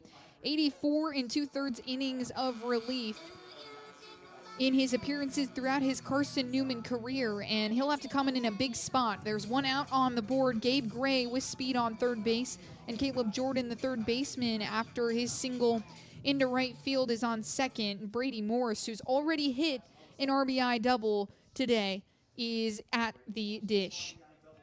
Culpepper comes together and delivers the first one to Morse, who leaks it past Jono Pierce. He fires over to Floyd at first.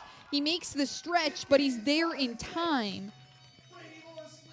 So Brady Morse collects his third RBI of the day as Gabe Gray comes in to score. He took a hard 90, beat the throw out from Jono Pierce. It had just not enough on it to get past Aiden Gibson, and then Jono Pierce couldn't make the throw in time. It was a great stretch from Logan Floyd at first base. But now LMU has tied this ball game. It's 6-6. And Tom Griffin wants a conversation with the officiating crew here.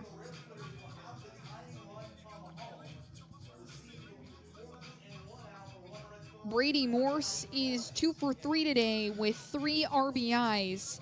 The first baseman, after going just 1 for 4 yesterday, a line drive in his final at bat. Takes the first pitch from Brock Culpepper, and it's a single to the shortstop, Jono Pierce, that makes this a 6-6 ball game. Eagles were held scoreless in the top of the fourth, and LMU now has scored in 2 consecutive innings, 5 runs at the bottom of the third, and then 1 run here in the bottom of the fourth that have tied this ball game up. So runners at the corners, it's Caleb Jordan at third, Brady Morse at first base, and Peyton Mullenix, the right fielder, who is 2 for 2 today, will go toe-to-toe with Brock Culpepper. First pitch is a high fastball that misses outside for ball 1 on the lefty Mullenix. A line drive in his first at bat out to right field, and a ground ball between the 5-6 gap as Culpepper fires the fastball inside this time on Mullenix, but it doesn't fool anybody, so a 1-1 count. Culpepper working quick. This is the second day in a row he's seen time on the mound as he nearly gets Mullenix to turn on one, but instead he'll hold back, and it's 2-1. Carson-Newman trying to work their way out of this jam. Culpepper did do that just slightly yesterday. And Culpepper fires the next pitch, an off-speed just on the inside black of the plate that catches Mullenix looking. So 2-2 for the right fielder with runners at the corners.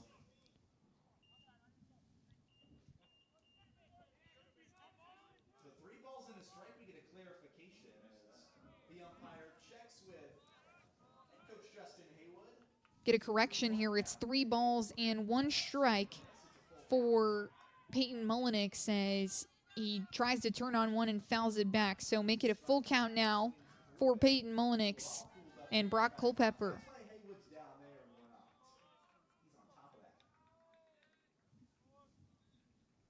Culpepper, the payoff pitch that misses outside, and Mullenix will take his base. Third free base given up by the Eagles pitching staff this inning, and that'll load the bases. So Brady Morse moves over to second base, Peyton Mullenix at first, and Caleb Jordan is still parked on third base after the ground ball from Brady Morse that got in between Aiden Gibson and John O'Pierce. Now Aaron Hobson, who's 1 for 1 today, was hit by a pitch in his first at bat and hit that hard ground ball into the foot of Christian Henderson as Culpepper delivers the first pitch. It's high and inside on Hobson. Free bases from the Eagles pitching staff here in this ball game have been what has allowed the Rail Splitters to reach base as Culpepper misses again, this time outside, and it leaks out of the glove of Carson Cochran, but the runners stay put. So 2-0 count for Aaron Hobson. 35 career walks for Brock Culpepper at the start of the weekend. He kicks and fires, and Hobson fouls one up the right field line.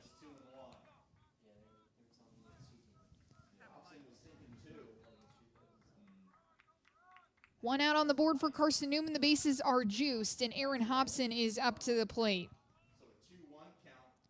2-1 on the way from Culpepper. Hobson checks swings, but it was a strike anyway, so 2-2 for Hobson.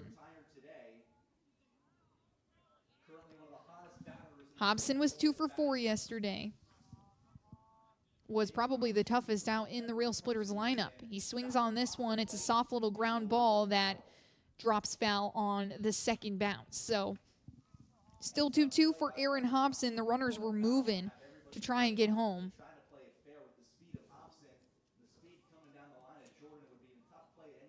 And Carson-Newman trying to pick up their first win here in sack play, but it's on the line. It's 6-6 here in the bottom of the fourth.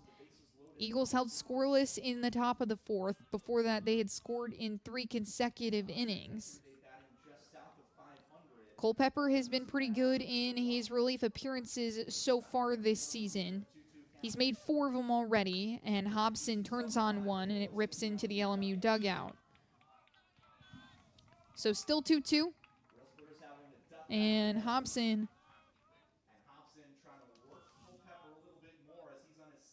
the junior, trying to keep himself alive. Hobson, a hard line drive that's going to go all the way up the left field line, past the foul pole and into the corner where Maddox Green has to chase it down. Green hits his cutoff man in John O'Pierce, but not before Caleb Jordan and Brady Morse come in to score, as well as Peyton Mullenix showing off the speed. So another double for LMU that has brought 3 around to score, and Aaron Hobson picks up 3 RBIs with that hit there. Perfectly placed up the line. And it's a 9-6 ball game. LMU has come storming back here in the middle innings of this ball game. And CJ Dugan will step in. Carson Cochran wants a word with Brock Culpepper. Tough place to come in. You have runners on first and third, and Brock Culpepper then walks Mullenix to load the bases. And Aaron Hobson coming up big in a big spot. Got to respect it. So he's 2 for 2 today with 3 RBIs to go along with it.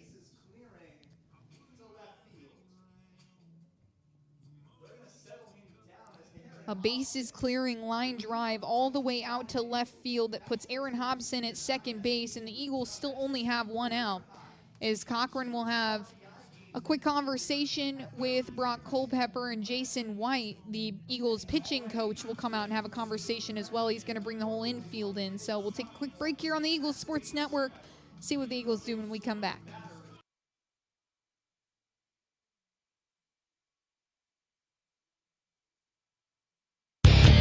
Dorm food got you down?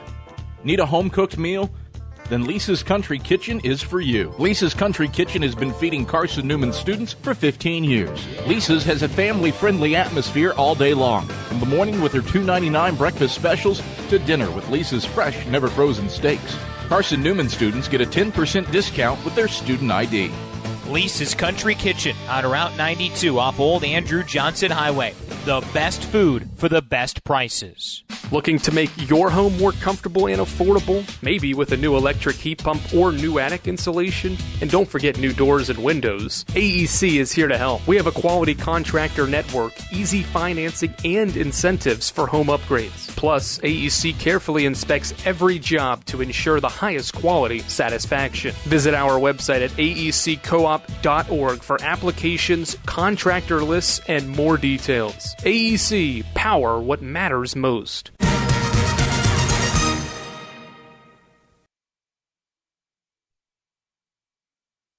McCain Mangum will step in for Brock Culpepper. He pitched 1 1/3 innings yesterday and then had to come in and doesn't record an out here in the second game of the series. Instead, 3 runs after Aaron Hobson hit a 3 RBI double, bases clearing, in fact. That parks him at second base, and now LMU up 9-6 after they put up 4 runs in this bottom of the 4th inning, 5 runs in the bottom of the 3rd as well. So big innings allowed by the Carson-Newman pitching staff, and this is not a situation that they've been in this season. Christian Henderson goes out early. He went 6 innings in his first start with the Eagles. And then Gavin Greiner comes in an emergency relief position after Henderson took the ground ball to his ankle. Greiner can't get it done. Culpepper only pitches to 2 batters, and now McCain Mangum has to come in to a tough spot. And Mangum making one of his first appearances with the Eagles.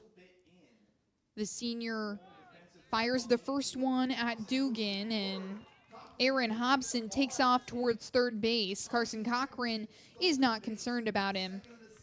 And it's going to be 1-0 count with a runner at third base in the form of Aaron Hobson as he picks up a stolen base. And Mangum fires a fastball this time. It hits. So a 1-1 count with 1 out on the board for Carson-Newman. And McCain Mangum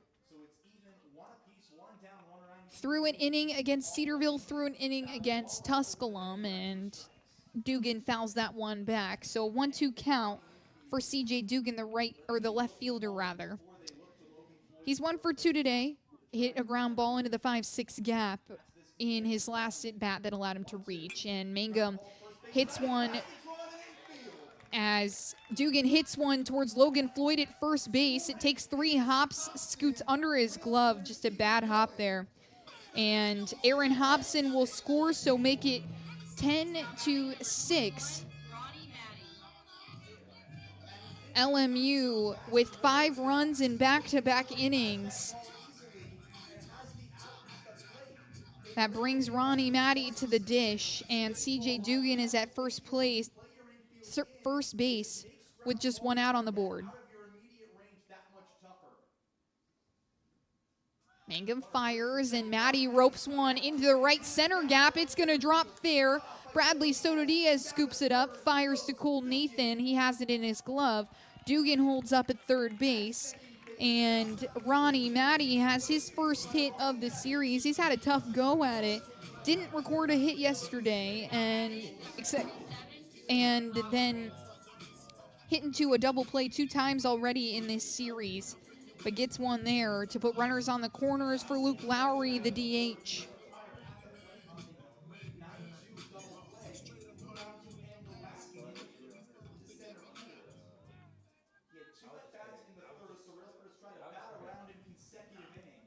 See if they count that one hit over to Logan Floyd as an error or a hit. And Mangum will go over to first base, where Matty, after he just hit the line drive into right center. Back-to-back 5-run innings for LMU as Mangum delivers the first pitch finally to Lowry, his first look at Mangum. And It's a ball too far outside. Mangum kicks and fires on the 1-0. It's a dribbler to Aiden Gibson. Snow cones it into his glove. Over to Nathan at second base. He's going to get Ronnie Matty. CJ Dugan comes in to score, and they can't turn the double play in time, so Luke Lowry is now at first base. And Kevin Fernandez, who led off this inning, gets a look at Mangum. Back-to-back innings that the Real Splitters have batted all the way around. 11-6 the score here after the 6-run fourth inning that the Real Splitters are currently putting together. There's 2 outs on the board for Carson-Newman in the first pitch to Kevin Fernandez. Misses low and outside. So in back-to-back innings, the Real Splitters will bat around. Swing and a miss. 1-1 with Fernandez swings and misses on that one, so 1-1 count for the center fielder.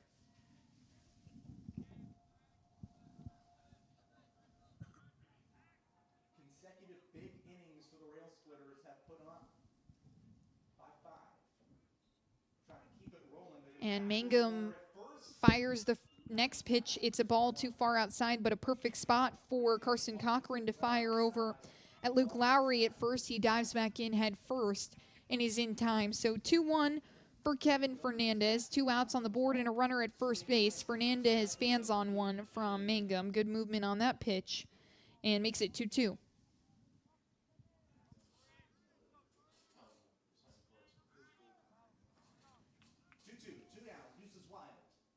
Mangum fires again, and it misses outside and low this time on the off speed. So 3-2 count for Kevin Fernandez. 2 innings pitched this season for McCain Mangum. In his first game against Cedarville, let up 3 hits and 2 earned runs. Mangum kicks and fires on the full count. He misses outside. Lowry had taken off to second base already, so he's well there. And Kevin Fernandez reaches for the second time on a walk, his second walk, his third freebie of the game. He was hit by a pitch in his first at-bat and has walked in consecutive at-bats now. Carson-Newman bullpen struggling to put things together here after the unfortunate outing that Christian Henderson had when he was taken out after that ground ball hit him. So now Gabe Gray, who was hit by a pitch in his last at-bat, will step up with runners at second and first. And Mangum with the pitch clock violation there. So 1-0 count for Gabe Gray as he gets a free one. And so Gray will start in a 1-0 count before seeing his first pitch. It's now 2 balls and no strikes. Mangum fires and it misses, so 2-0, and Mangum not even looking at the runners at second and first, trying to focus on the task at hand. And Gray goes up the middle. It pops off the glove of John O'Pierce as it leaks in to shallow right field, and runners all advance. Bases loaded for LMU as Lowry moves to third. Fernandez over to second, and Gabe Gray, his first hit of the ball game to load the bases there. That brings up Caleb Jordan, who has been just so clutch.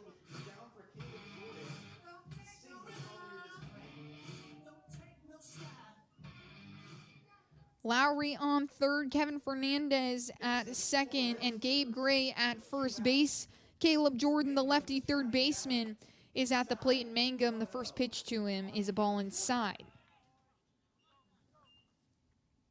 It's Lowry, third after the fielder's choice. The walk to Fernandez has him at second, and the single by Gray has him at first. 1-0. McCain fires, and this one is skied out to left field. Maddox Green moving to his left side, and he makes the catch to put the inning away, but not before LMU puts up 6 runs in the bottom of the fourth, makes it an 11-6 ball game. And Carson-Newman looks to get their offense going again. It's Cole Nathan, Bradley Soto Diaz, and Tanner Kilgore when we come back on the Eagles Sports Network.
Cole Nathan steps up to the plate. He's going to work against Lucas Smith, who has been doing good work in relief for the Rail Splitters. And the first pitch to Nathan is a strike that stamps the outside corner. LMU currently leads 11-6 after the big 2 innings that they've put up in consecutive frames. A big 5-run third inning as Nathan lines one out to right field and Mullenix jogs to his right to make the catch. So 1 away for LMU and trying to keep the Eagles scoreless for 2 consecutive. They put up runs in each of the first 3 innings, made it a 6-0 ball game before LMU scored 5 runs in the bottom of the third. And Carson-Newman's bullpen struggling against the LMU offense. They let up 6 in the bottom of the fourth that have made this a 6-11 ball game as Soto Diaz skies another one out to right center field. It's going to take 1 hop. Fernandez has to get high in the air to even grab it off the bounce. And Soto Diaz continues his beautiful day at the plate. He's 3 for 3 with 2 RBIs. It's his first 3-hit game of the season. He's 1 away from tying his career high. And Tanner Kilgore will be the next one at the plate. Kilgore, the DH, is 0 for 1 today. He got hit by a pitch in his last at bat as Smith will go back to Soto Diaz at first base.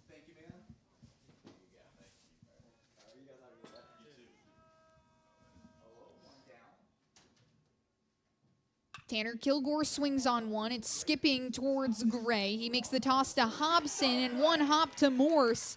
It's a 6-4-3 double play, the second of the ball game for the Rail Splitters, and they hold the Eagles scoreless for the middle innings. 4th and the 5th, Eagles put up donuts after their 3 innings where they scored runs consecutively, and now LMU can get back to work with Brady Morse, Peyton Mullenix, and Aaron Hobson. Stay with us here on the Eagles Sports Network.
Eagles return to the field after their scoreless top of the 5th to face Brady Morse, Peyton Mullenix, and Aaron Hobson. And it's McCain Mangum who returns to the mound after he came in midway through the 4th inning. Has pitched 2/3 of the inning, let up 3 hits and just 1 run in that time. Also walked a batter, but now goes back to work on this LMU lineup. And the first pitch to Brady Morse misses outside for ball 1. The sack so hard to play on the road as Mangum kicks and fires. Another pitch high and outside. Carson Cochran has to do a Michael Jackson move behind the plate to get that one. Makes it 2-0 for Brady Morse. Opening sack series for the Eagles. Looking to pick up a couple of wins. And the next pitch from Mangum misses low. So a 3-0 count to begin the bottom of the 5th here.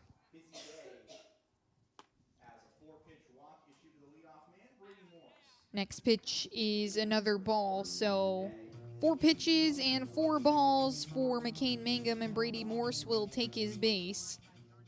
He remains 2 for 3 on the day. And Peyton Mullenix, who is 2 of 2 today with 1 RBI, will get going, but Mangum will step off the hill, and the reliever coming in for Carson-Newman, they continue to go to their bullpen. It's going to be Alex Wilson taking over duties, the freshman, when we come back on the Eagles Sports Network.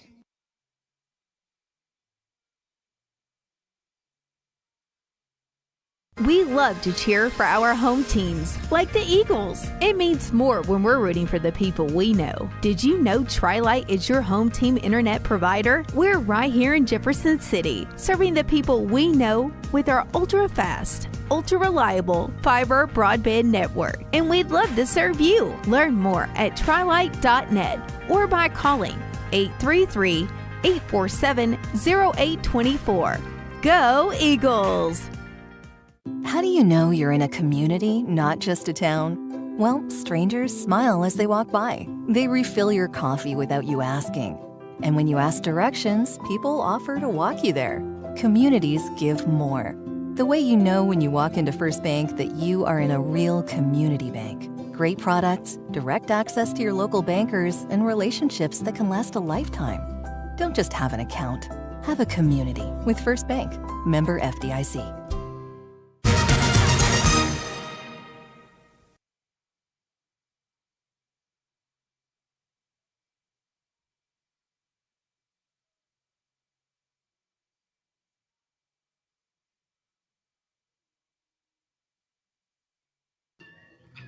Alec Wilson, the freshman, will take over on the hill for McCain Mangum, the 5th arm for Carson-Newman here in this 9-inning game 1 on Saturday. We've got another game coming up on deck. It's going to be 7 innings. Colton Kaysen will be the starter for Carson-Newman, the D2 Baseball All-American preseason selection. And Alec Wilson, the freshman out of Baxter, Tennessee, stands at 6'2" on the mound and has thrown 2 1/3 innings this season. Just most recently made his first career appearance for the Eagles at Tusculum. 2 hits and no runs in that game, so a good couple innings of work for the freshman reliever.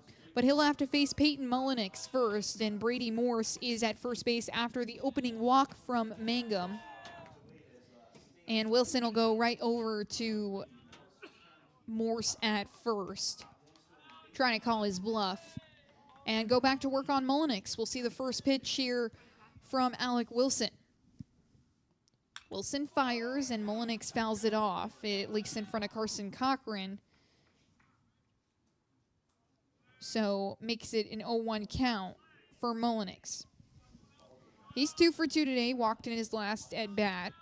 In the big inning for LMU, they're up 11-6 on the Eagles right now. If you're just joining us here on the Eagles Sports Network, Rhiannon DeCrow, happy to take you through the whole way. Carson-Newman, 6-1 this season. Their lone loss was yesterday to LMU as the off-speed gets Mullenix to swing. And the Eagles trying to do good work on the road, just the same as they did last season. Carson-Newman, 14-10 on the road against competition last year, and the 14th time under Tom Griffin, the Eagles have put together double-digit wins on the road. But this LMU team, tough to play at home, as the next pitch from Wilson, he let go of too early. It was way high, and Cochran had to jump to get it. So a 1-2 count for Peyton Mullenix.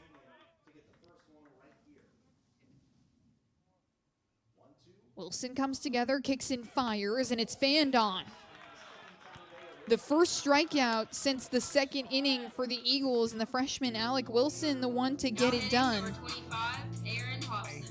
Trying to keep things manageable so the Eagle offense can go back to work here in the top of the 6th, 7th, 8th, and 9th. Couple frames to put up more runs. Ball game definitely not over yet, but Aaron Hobson, who's been so clutch throughout this series, watches the first pitch from Wilson. It's a breaking ball that misses way outside. Cochran, a good job to keep it in front of him. He keeps Morse at first base. So the 1-0 count for Aaron Hobson. Hit a double out to left field. It went all the way out to the left field foul ball in his last at bat as he turns on one and lets it cut back towards the Eagle dugout. So 1-1 count for Aaron Hobson. That would bring 3 around to score. He's got 3 RBIs in this ball game. And more of what he did yesterday was 1 for 4 in yesterday's ball game. Won a few real splitters to put a hit on the board. Wilson kicks and fires and misses outside and low. So a 2-1 count on Aaron Hobson. But LMU, this was a hard venue to play if you were the road team last year. We're 16-9 last season at home, but struggled overall. We're 8-14 on the road as Wilson delivers the next pitch. It's another breaking ball that misses too far outside. So 3-1 for Aaron Hobson. Looking to get on base for the 3rd time in this ball game. Was hit by a pitch in his first at bat. Good job being selective by the junior. Next pitch from Wilson, hits outside. Good pitch on the fastball from the freshman, makes it 3-2.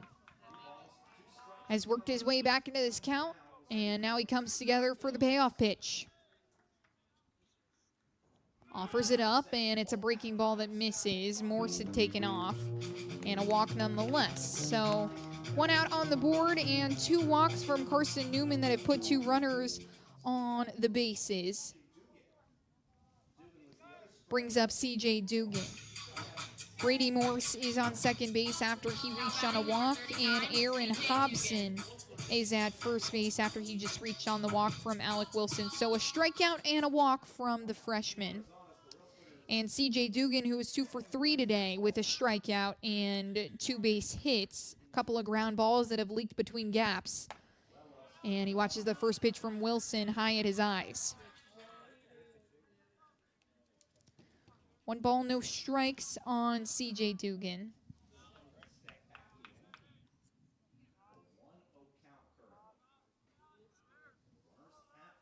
Wilson, coming in as a freshman, was one of the selections that Carson-Newman made out of their camps, and Wilson delivers the next pitch. It hits outside, so 1-1 count for C.J. Dugan.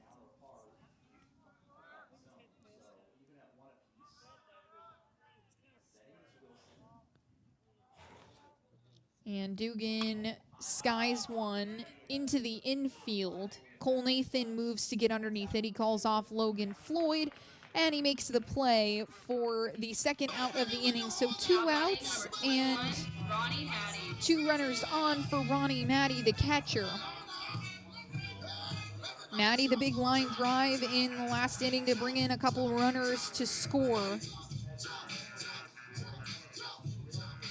That was his only hit so far of the series. He's 1 for 2 today. Grounded into a double play in his first at bat and was hit by a pitch in his 2nd at bat.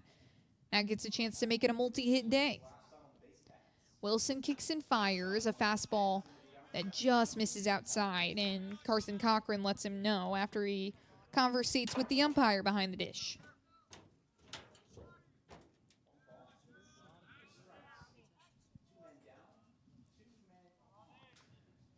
It's Brady Morse at second and Hobson at first. The pitch from Wilson high and outside for ball 2. 2 balls, no strikes on Ronnie Matty, the catcher.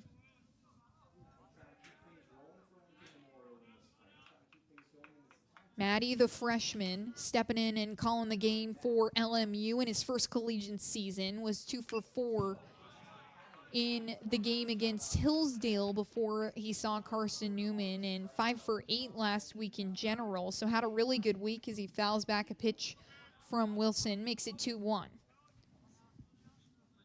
Couple of multi-hit games for the freshman catcher, and back-to-back games, in fact. Looking to do more of the same today after his hit in his last at-bat. Wilson comes together, kicks and fires, and it's right up the middle. Braxton Smith moves in, and it's going to drop right in front of him. Morse is getting a wave around. Carson Cochran makes the catch, but can't make the tag as it hit off the pitcher's mound. That slowed it up quite swiftly, and now it's 12-6 after Brady Morse comes in to score an RBI single from Ronnie Matty, and Aaron Hobson will stay at second base. 37, Luke Lowry.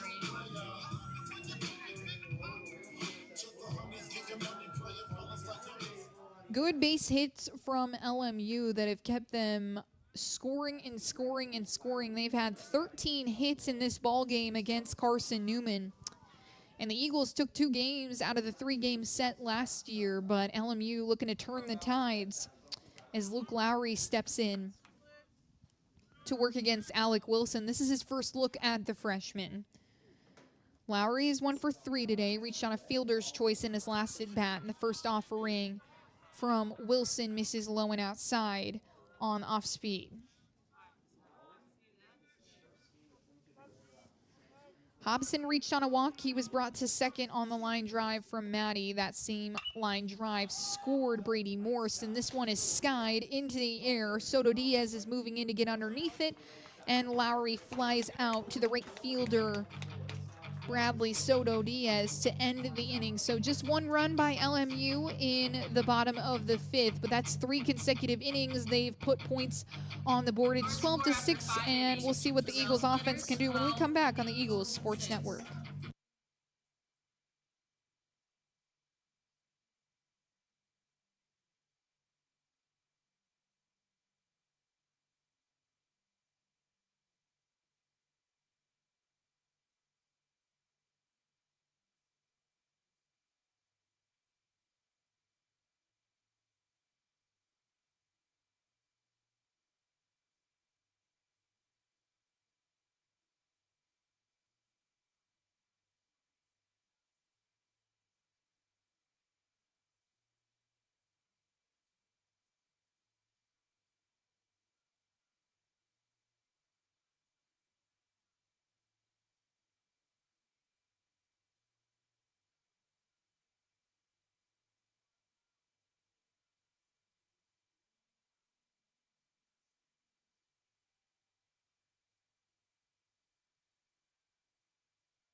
Leading off, Lucas Smith back to the hill. He came in relief for Dylan Mayer towards the top of the 3rd, in the middle of the top of the 3rd, I should say, and has thrown ever since. He's been really good in relief for the starter. He'll work on Braxton Smith. The first pitch is a strike on the outside corner on Smith.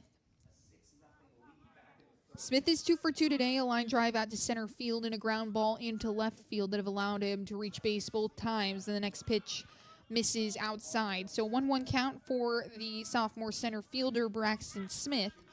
2 RBIs to go along with it. Those both came in the top of the 3rd there when he brought around a couple runners to score.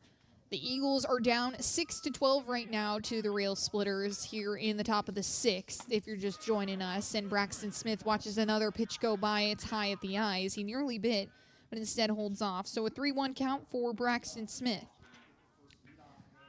Trying to reach base every time. He's been really good on the bases. He carries a lot of speed, so he's definitely someone that Tom Griffin wants to have on the bases. He chops one towards Gabe Gray at first base. He skies the throw, nearly airmails it, but a great hop by Peyton Morse to catch it. Braxton Smith is safe, though, because Morse had to come off the bag. And Carson-Newman has their first runner aboard here in the top of the 6th, trying to cut into this LMU lead. Have been held scoreless for the last 2. And John O'Pierce has a chance with Braxton Smith at first base. Pierce is 1 for 2 today. Hit a line drive out to center field in his first at bat and then hit a ground out to the 3rd baseman, Caleb Jordan. This is his second look at Lucas Smith, the reliever. Smith has thrown 2 2/3 as he goes to Braxton Smith twice at first base. Knows there's speed over there. Smith had previously led this team in stolen bases before he sat a couple games with some illness. Just 2 hits for Lucas Smith allowed as Pierce cuts on the first offering and fouls it back towards the softball complex here in Harrogate. So no balls and 1 strike, a runner on first base in the form of Braxton Smith. He reached on a ground ball to the shortstop, and then the throw was a little errant, so he was able to reach. And the next pitch to Pierce is a strike that gets in front of Ronnie Matty, but Braxton Smith will stay where he is. They'll call that an error on the shortstop, Gabe Gray, from the hit from Braxton Smith. And the next pitch from Smith is a breaking ball that misses low. Gets in front of Matty again, so 1-2 count.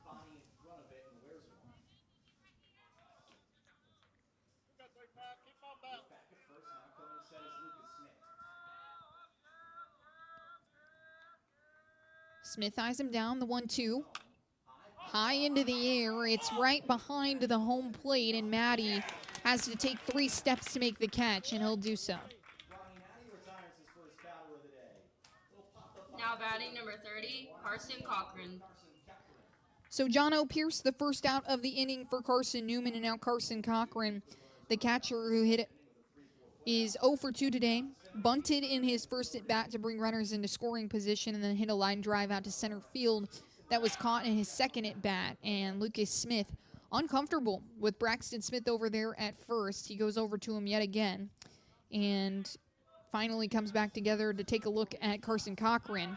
Smith goes back to Smith at first base. Second time this inning he's done that already. Now Braxton Smith can take a healthier lead off first, and Lucas Smith kicks and fires. The first pitch to Cochran is laced up the left field line. Braxton Smith makes his way around second base. Carson Cochran has a line drive, and Tom Griffin will hold up Braxton Smith at third. So Maddox Green has a chance with runners in scoring position as Cochran also uses the golfing celebration, and a double for Carson Cochran, his first hit since 8 days ago when he got injured in the Cedarville series.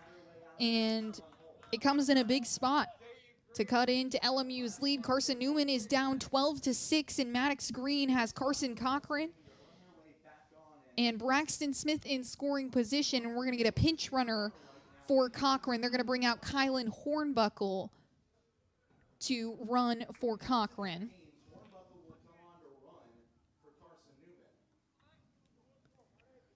So Tom Griffin loading up speed on the bases. Maddox Green, who's stepping into the right side, also has speed. He's playing left field, but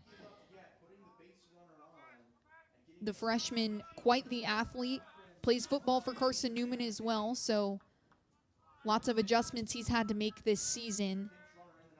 And Smith delivers the first pitch to Green, a fastball that clips the outside corner.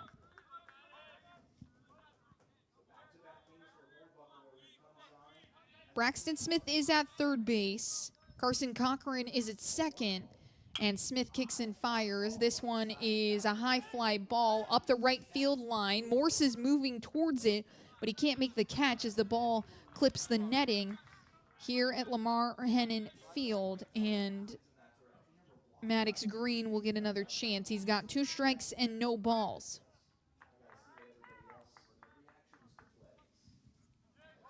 Lucas Smith, in his 3 innings of work, just 3 hits allowed. But Carson-Newman looking to score their first run since the top of the third.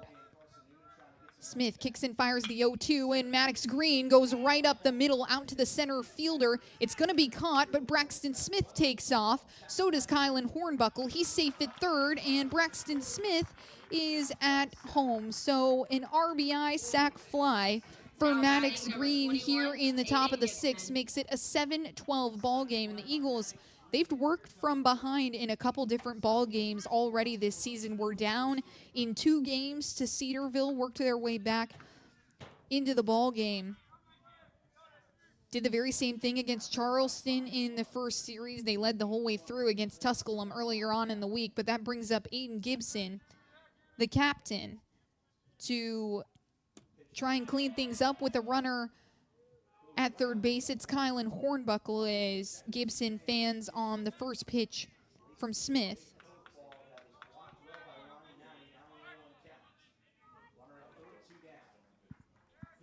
Smith delivers on the 0-1, and it's a strike that hits outside.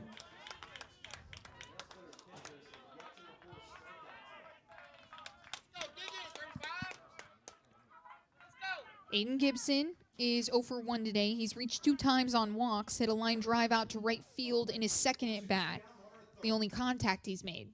Gibson swings on this one. It's fouled back over the Carson-Newman dugout. So keeps it 0-2. Lucas Smith doing everything he can to keep this manageable. Has just let 2 runs across.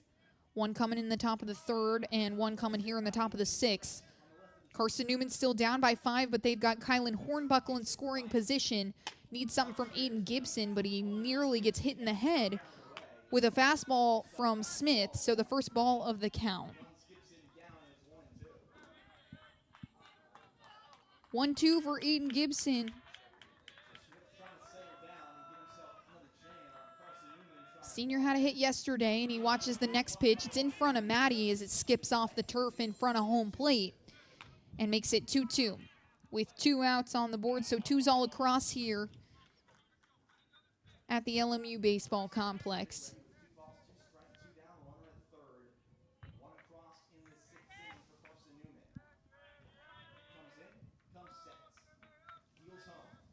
Two. Misses high.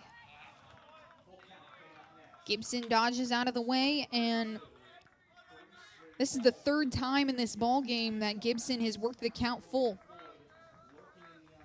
So selective in the batter's box. Eagles feeding off free bases in the first 2 series of the year, and the 3-2 nearly hits Gibson. He'll take his base for the 3rd time in this ball game.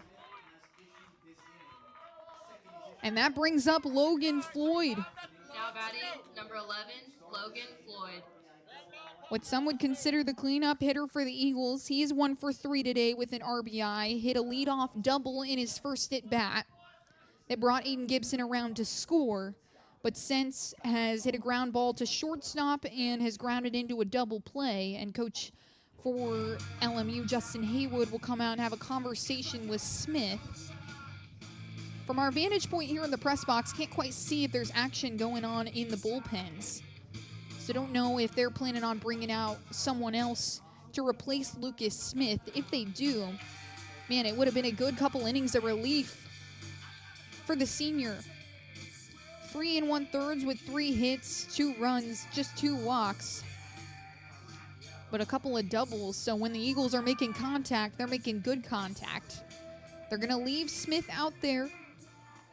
Try and see if he can end out the inning. He's got 2 outs on the board, runners on the corners, and Logan Floyd trying to bring another RBI home to the plate. He's already got 1 in this ball game after his RBI double in the first inning.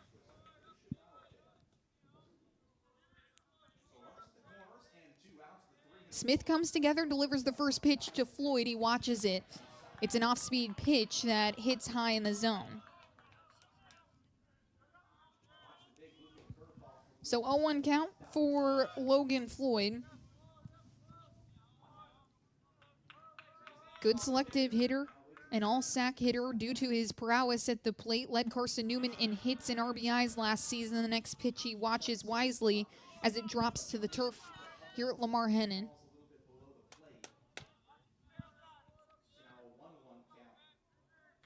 Wind has sort of died down. Flags in direct center field, not moving too much as Floyd gets one all the way out to right field. It's towards the right field line, curving all the way out to the warning track in right field. Logan Floyd is making his way around second base into third. A bases clearing triple and 2 RBIs for Logan Floyd that make this a 10-12 ball game. And Carson-Newman with 4 runs in the top of the 6th to cut into LMU's lead. A big-time moment for the junior all-sack selection, and you see why. He's so good at what he does. A perfect placement on a ball that was hooking out towards the right field foul pole. And the first triple of the year for Logan Floyd. He's now had a double, triple, and a home run in 2026. And Cole Nathan takes advantage of the first pitch from Smith, but it gets about 5 feet foul as it was hooking out.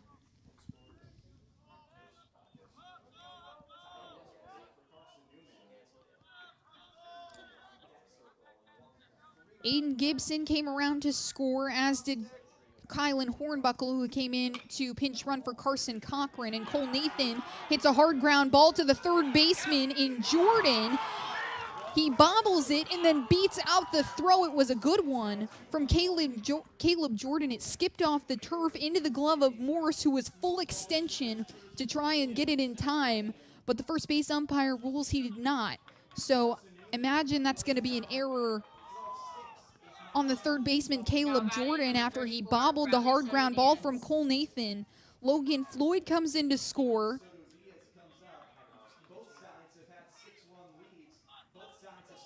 So this is now an 11-10 or 11-12 ball game. And Bradley Soto Diaz watches the first pitch from Lucas Smith, and it hits the outside corner. Aiden Gibson came in to score on the RBI triple from Logan Floyd. So did Carson Cochran. And then Cole Nathan, an RBI just there. Well, an error from the third baseman, Jordan. So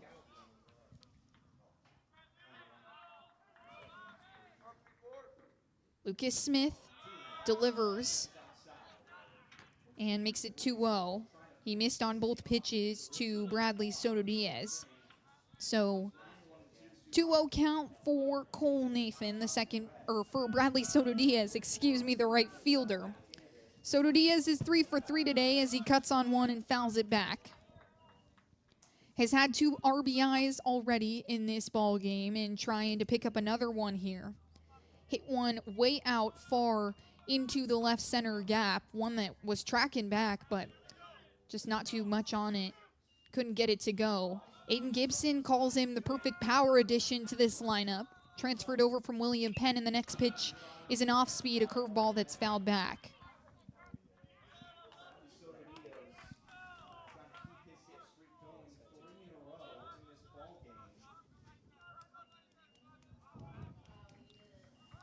So it's 10-12.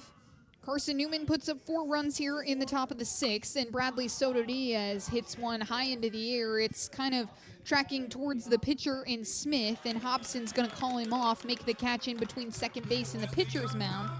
And that'll be the inning, but not before Carson-Newman can put up 4 runs and cut into this LMU lead. They're now down by 2 as we move into the bottom of the 6th here on the Eagles Sports Network.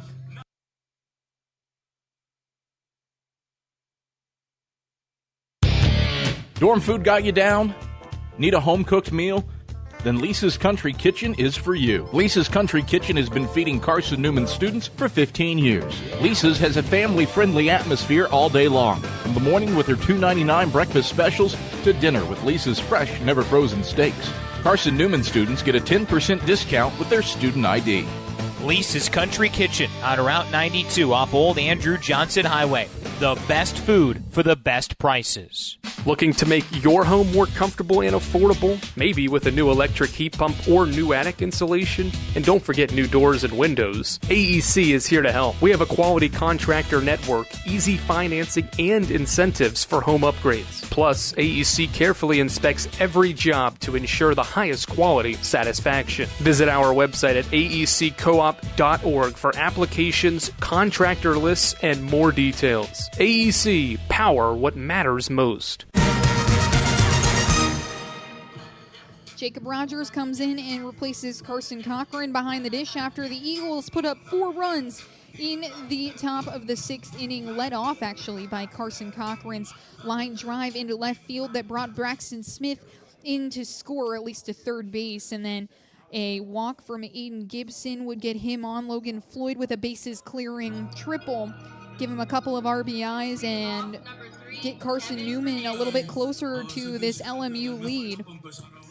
Back-to-back innings where they put up 5 runs and then 6 runs. That was in the bottom of the 4th, in the bottom of the 5th, and then a run in the bottom of the 6th. And now they go back to work here in the bottom of the 6th, I should say. So 5 runs in the bottom of the 3rd, 6 in the bottom of the 4th, and the first pitch from Alec Wilson, who came in midway through the bottom of the fifth. The first pitch to Kevin Fernandez, the center fielder, is a ball that misses outside. The next pitch, the very same. So 2 balls, no strikes on Kevin Fernandez.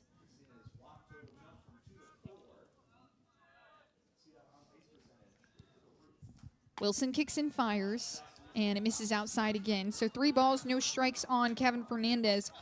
Eagles pitching staff has given up a couple free bases in this game that have allowed LMU players to get on base, and then a couple of clutch hits to bring them around to score. That's why they have 12 runs on the board. And next pitch from Wilson hits inside. So 3-1 for Kevin Fernandez, a hitter's count.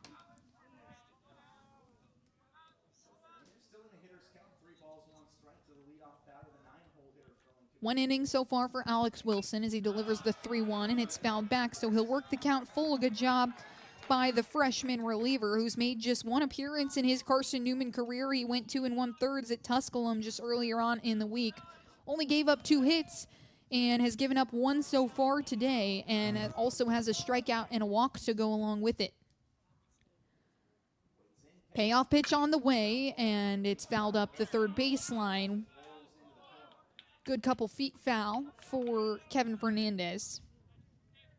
Fernandez has yet to record an at-bat today, has seen the plate 3 times, and was hit by a pitch in his first at-bat, walked in both of his other at-bats. He was caught stealing after he reached base the second time. Carson Cochran gunned him down, and Wilson delivers the 3-2, barely misses the outside, or the inside corner rather. So Fernandez will get his 4th freebie of the day. Now batting number Brings up 36, Gabe Gray, the Gabe shortstop. He's 1 for 3 today. Desperado. Hit a ground ball to John O'Pierce in his last at-bat that allowed him to reach base. Was hit by a pitch the at-bat before that. Gray fouls the first offering from Wilson back into the netting. So makes it 0-1, and he's got a runner on first base in Kevin Fernandez. Gray is slugging about 56% right now. He is 12 for 32 on the season. Wilson goes over to Kevin Fernandez at first base.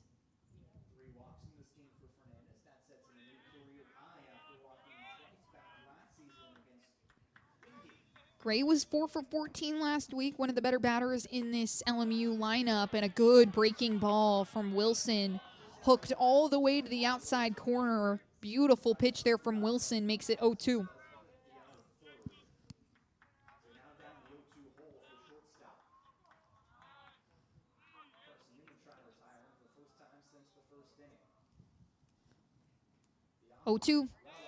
Outside and high on Gray.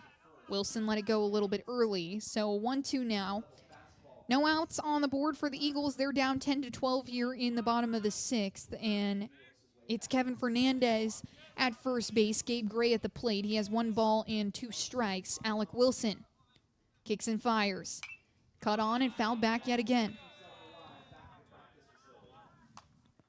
Wilson has thrown 27 pitches in his few innings of work so far, just 1 inning. And he goes in for a 2nd inning of work. The 5th Eagle arm that's seen time in this ball game. The LMU hitters have been all over Carson-Newman's bullpen after Christian Henderson exited after he was hit in the foot by a hard ground ball.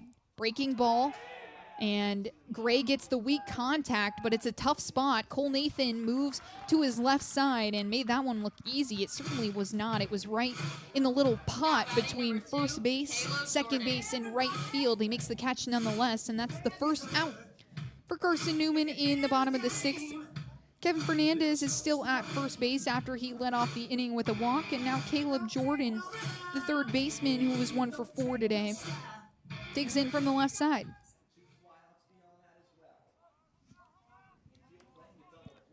Hit a line drive out to left field in his last at-bat that was caught by Maddox Green. and has also hit a ground ball into the 3-4 gap. That's his lone hit of the day as Wilson goes over to Fernandez at first and now focuses back on Jordan. 1 out on the board, and Wilson back to Fernandez at first.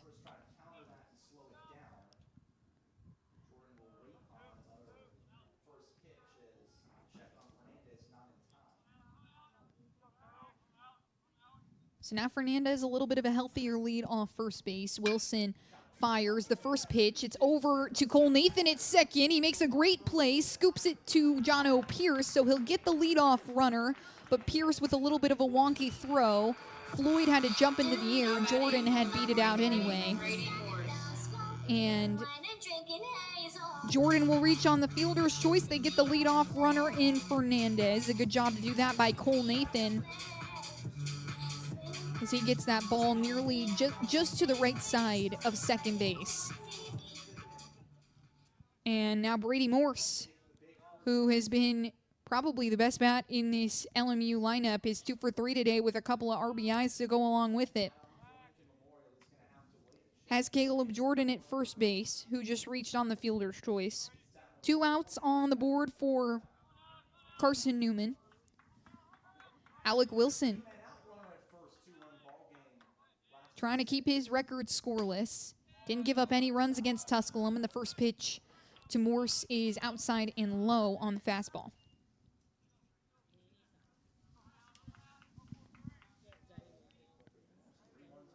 Just 1 strikeout for the freshman, but no runs in either appearance.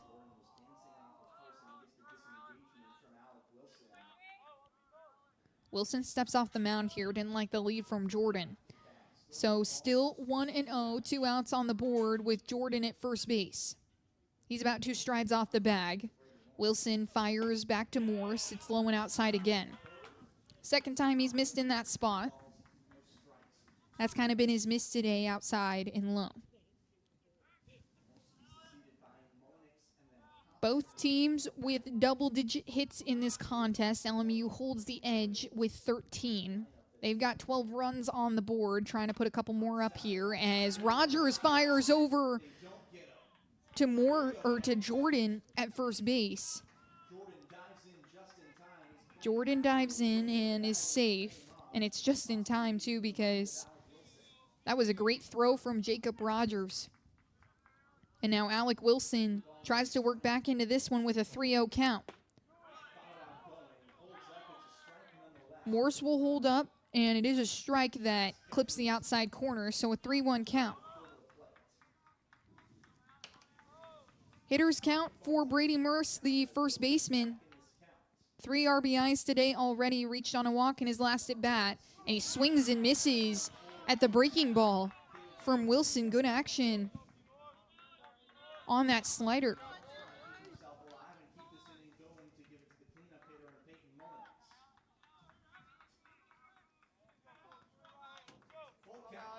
Slider and a changeup that he's really confident in.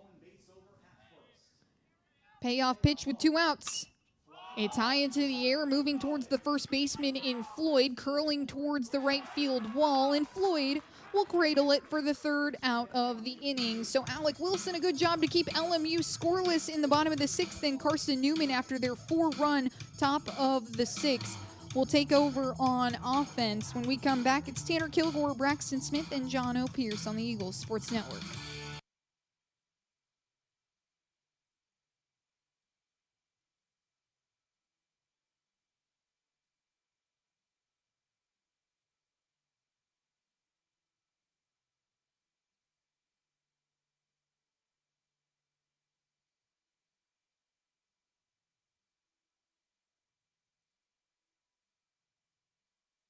Domino's Pizza in Jefferson City and Morristown wants to help feed your business. When you're hungry at lunch, show your business card at Domino's in Jefferson City and Morristown when you make your purchase for pickup or delivery to get 25% off the entire order. That's 25% off your order at Domino's in Jeff City and Morristown when you show your business card. Call 865-471-6700 to get a pizza. Domino's, the official pizza of the Carson-Newman Eagles. In 2025, we celebrate 130 years of Carson-Newman athletics. Over the years, the teams at Carson-Newman have been known for their toughness and Christian spirit. Through the decades, teams and individuals playing at the highest levels have brought recognition for this little school on the banks of Mossy Creek. While we remember the past, we look towards the future. So join the Eagle Club today as we continue to support our athletes and coaches through funding and facilities. Talons up. Join the Eagle Club today. Visit seeaneagles.com/Eagle Club. Lucas Smith's day will be over on the hill, but a good couple innings of work for the Rail Splitters after Dylan Mayer, the starter, only goes 2 1/3 with 6 hits and 5 runs. Smith goes 3 2/3 with 4 hits, 5 runs, only one of them earned and 2 walks. And they'll bring in Jack Santee, the lefty sophomore, to take over duties on the bump. Santee has made 2 appearances for the Rail Splitters so far this season. 3 1/3 against North Greenville on the 4th of February and 4 innings against Hillsdale on the 8th of February. He now makes his 3rd appearance here for LMU. 2 appearances, or make it 10 appearances last year as well for LMU. 2 wins and 2 losses in that span. So far this season has 10 hits to his record and 5 earned runs to go along with it in his 7 1/3 innings of work. And the lefty will dig in to face Tanner Kilgore for his first Carson-Newman batter. First pitch is a good fastball on the outside corner on the righty. First lefty that Carson-Newman has seen in this series. Both Armour and Barnett yesterday were righties. Mayer and Lucas Smith as well were both righties.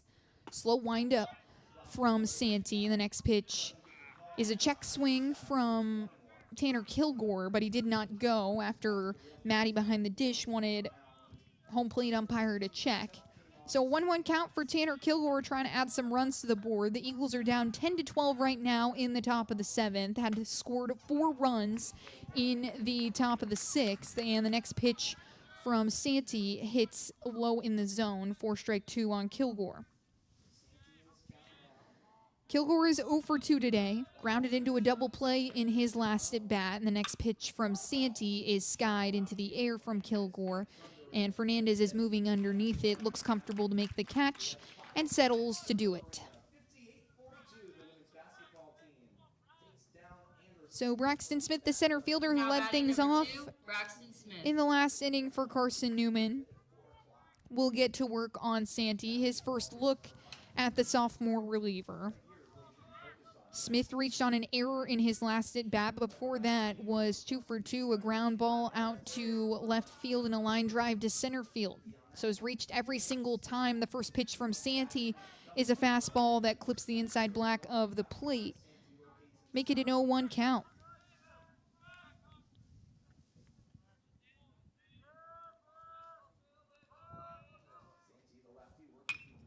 Braxton Smith takes a swing at that one. It's right between left field and center field. Dugan a good job to call off Fernandez, and he makes the catch right about hip height.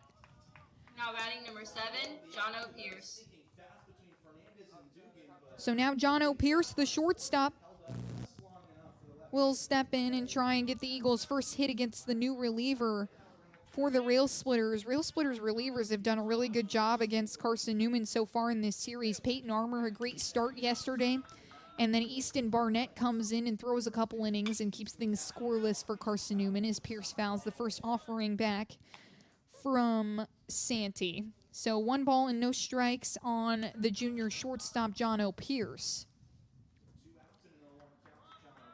Dylan Mayer, just a couple of innings. Then Lucas Smith comes in and keep things manageable as Pierce gets one to go between the 3-4 gap. A little skipper that beats out Aaron Hobson.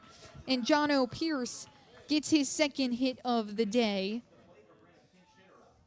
And that'll bring in Carson Cochran, but it would have been Jacob Rogers who had subbed in to catch. Instead, they'll bring in a pinch hitter. It's Matthew Bishop, who saw his first plate appearance as an Eagle yesterday and ended up getting a single to go up the right field line. It snuck past the first baseman, Brady Morse. So Matt Bishop trying to bring John O. Pierce around here in the top of the 7th. Bishop fouls the first offering back over the press box here at Lamar Hennon Field. Lots of action going on today here in Harrogate. LMU, a very busy staff over here with multiple sports. Carson-Newman also going through the very same thing. Men's and women's basketball going on in Mossy Creek is the next pitch to Bishop, misses high and outside. So 1 ball and 1 strike on Matt Bishop.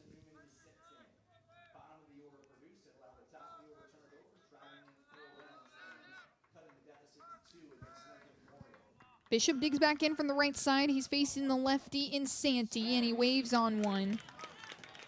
Off speed there. Bishop was way ahead. So 1-2 count for the freshman coming in to pinch hit.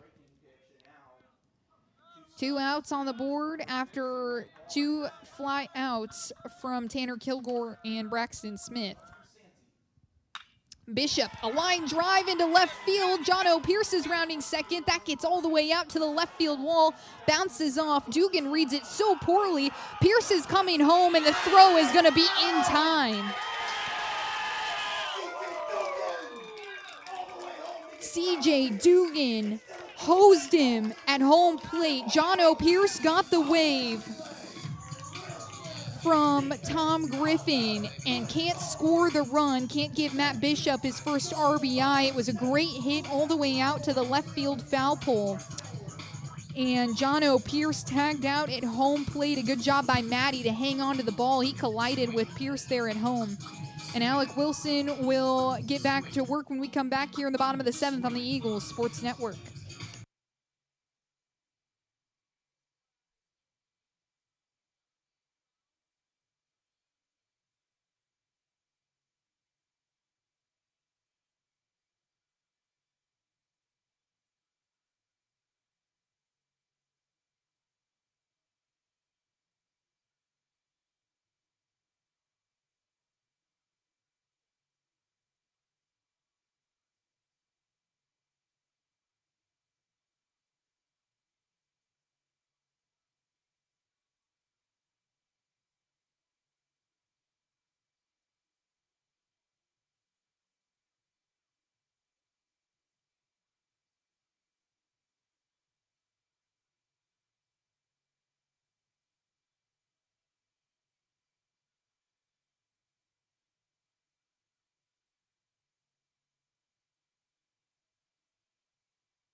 Alec Wilson back to the hill for his 2nd inning of work. Make it 3rd, I suppose. He came in the bottom of the 5th, did a good job to clean things up for the Eagles, and now he will throw to Peyton Mullenix. The first pitch misses outside on the lefty Mullenix. After Carson-Newman with a really good chance to score in the top of the 7th, Jono Pierce got the wave from Tom Griffin as Wilson delivers, and it's high at the letters of Mullenix. It misses again, so 2 balls, no strikes on the right fielder. Jono Pierce coming around to home plate, and a great play by CJ Dugan. He gets the throw in time to Ronnie Matty, who does a good job holding on to the ball. Tags him out at home. A great hit by Matt Bishop, and Wilson misses again high and outside. So 3 balls and no strikes on Peyton Mullenix. Carson-Newman still trails 12-10 here in the bottom of the 7th. Trying to hold LMU up at that number, see if they can tap into that lead. And Wilson finally hits right down Broadway for strike 1. So 3-1 for Peyton Mullenix, the center fielder. Mullenix, the redshirt freshman, was 3 for 14 last week, and he swings on the next pitch from Wilson as it's hooking towards the shortstop, Pierce. He makes the read successfully despite the wind blowing and makes the grab for out number 1 of the inning. Aaron Hobson comes up to the plate. He's 2 for 2 today with 3 RBIs, has reached 2 times on freebies, hit by a pitch in his first at bat, walked in his last at bat.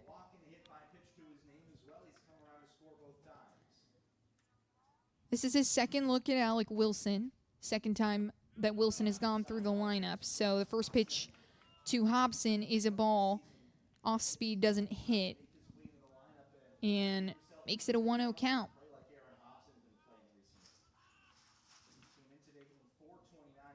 Wilson delivers another curveball that misses high and outside. So 2 balls and no strikes on Aaron Hobson. Just 1 strikeout for Alec Wilson. He's been living off weak contact, and his defense doing a good job to be there for him. Hobson swings on one. He cut that one really hard. He misses completely and makes it 2-1.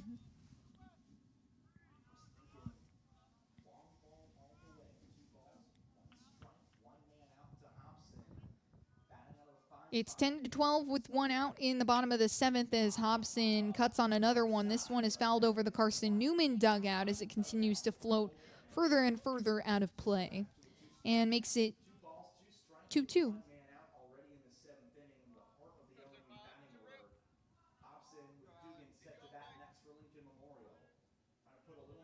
Wilson comes together,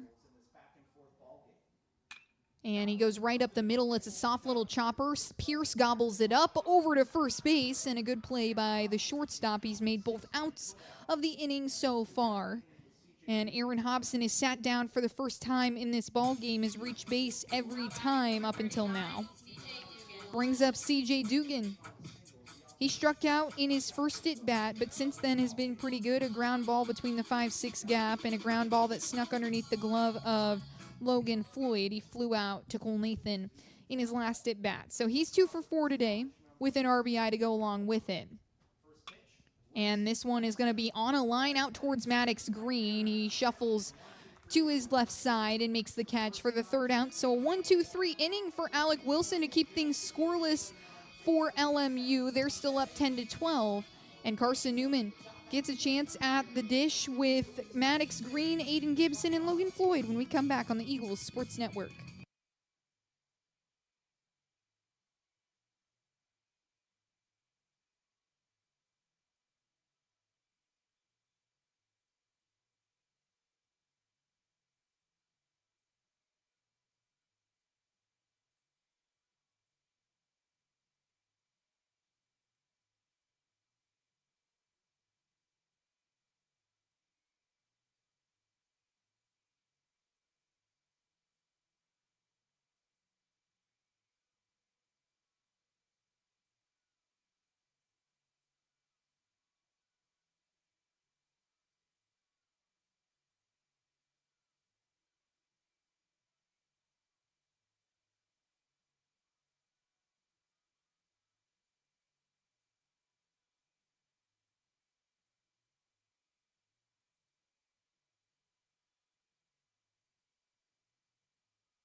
Maddox Green, the freshman, will lead things off at the top of the order for Carson-Newman in the top of the 8th. 2 more frames to try and put some runs on the board. They're down 10-12 right now against LMU. And Green will get his first look at the lefty, Jack Santee, who came in the last inning and faced 4 of Carson-Newman's hitters. The first pitch to Maddox Green is an off-speed that stamps the outside corner for strike 1. Matt Bishop came in and hit a line drive out to left field. John O'Pierce was coming in trying to score. Next pitch from Santee misses outside. The lefty trying to throw the breaking ball. So 1-1 count on Maddox Green. John O'Pierce was coming around trying to score. He got the go-ahead from Tom Griffin, and couldn't make it happen as Green goes right back out to left field. A great catch by C.J. Dugan as he works all the way out to the warning track, reaches over his left shoulder and makes the catch. Now batting number 21, Aiden Gibson. Good defense from C.J. Dugan. He was the one to make the great throw into Gabe Gray, who then relayed it home to the catcher, Ronnie Matty. And that brings up Aiden Gibson, the senior captain. He's 0 for 1 today, 3 walks, has been super selective, and the first pitch from Santee is an off-speed too high on Gibson. So 1-0 count with 1 out and no runners on for Aiden Gibson, the third baseman. Gibson finally takes a pitch and he laces it out towards right field, but Mullenix uses his speed to get underneath it. He makes the catch at chest height, and that'll be the second out of the inning. So 2 line drives to opposite ends of the field, and Logan Floyd can come up with no pressure. 2 outs on the board, though. Carson-Newman needs to get something going here if they want to continue to chip into this LMU lead. Man, what a turn of the tides. Just 2 runs scored yesterday by LMU as they blank Carson-Newman, and the first pitch from Santee is outside on Logan Floyd. So 1 ball and no strikes for the junior Floyd. And Santee comes back together to deliver the second pitch of the at-bat. It misses. No, it hits, actually. Outside this time. 1-1 count on Logan Floyd. Just 2 runs yesterday, a pitcher's duel.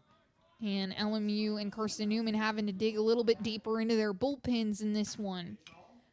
Not too deep for LMU. They've only brought in 3 pitchers. Dylan Mayer, the starter, goes for 2 innings as Floyd fouls 1 back, makes it 1-2.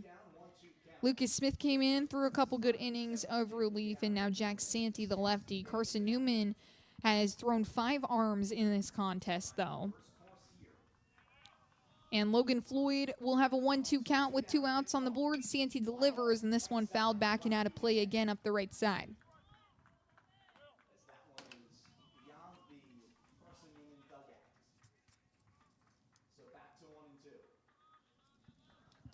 Floyd, really good command at the plate. He sees pitches incredibly well. And swings and miss. The second strikeout of the year for Logan Floyd, the best hitter in this Carson-Newman lineup. And LMU successful in holding the Eagles scoreless for the last 2 innings. They'll get back to work on offense and then be 3 outs away from winning this ball game when we come back on the Eagles Sports Network.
Alec Wilson back to the mound for his 4th inning of work. A good job to stretch a couple out for the freshman reliever.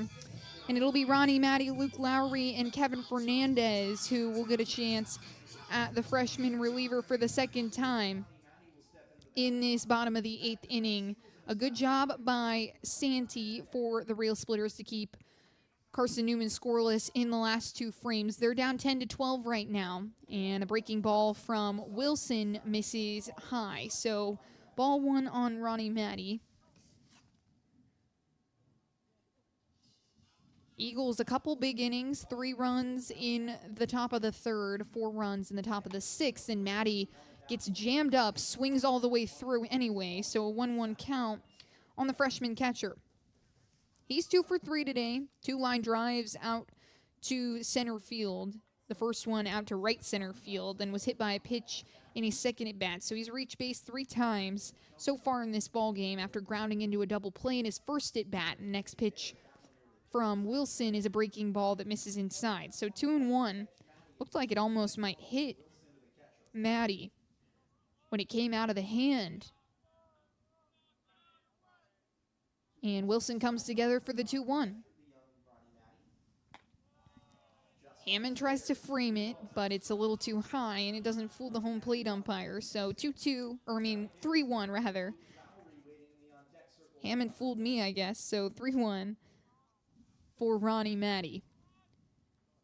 Hitters count for the freshman. He can pick his pitch here. He does. He swings one. It takes 3 hops before it gets to Jono Pierce. He flings it over to Logan Floyd, and that'll be 1 away for the Eagles here in the bottom of the 8th. Just 1 more frame for Carson-Newman to try and cut into this LMU lead. They need 2 runs to tie it up and 3 to score.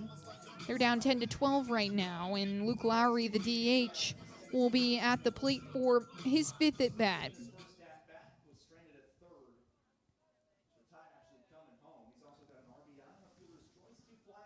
Lowry hit a line drive out to right field in his last at bat, and he takes the first pitch from Wilson and pulls it a little bit too hard. It leaks up the left field line and will be foul. So strike 1 on Luke Lowry.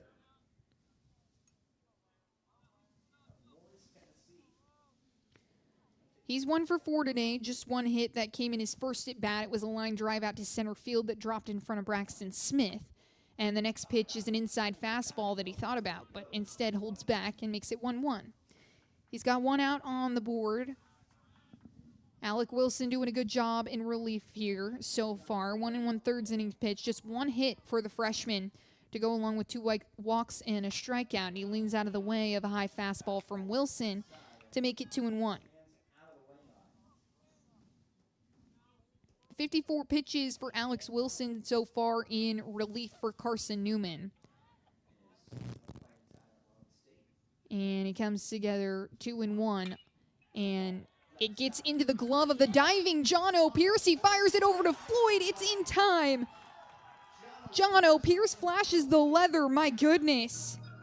A great addition to this Carson-Newman defensive alignment. And the Roan State transfer continues to earn his spot over there at shortstop. 2 down for Carson-Newman in the bottom of the 8th. Just 1 away from letting their offense potentially go back to work.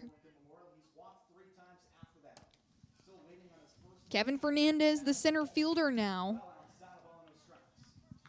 looks to record maybe his first at bat. And the first pitch from Wilson misses outside. 3 walks in this game so far. Was hit by a pitch in his first at bat. And he swings on the next pitch from Wilson. Was way ahead of the off speed, so it's a 1-1 count for Luke Lowry. His 5th plate appearance in this ball game. Did not play in yesterday's contest against Carson-Newman. And he swings at the next pitch, fans all the way through it. Makes it 1-2. Big swing from Kevin Fernandez. Fernandez, one of the more experienced batters in this lineup. One of few seniors that this LMU team has.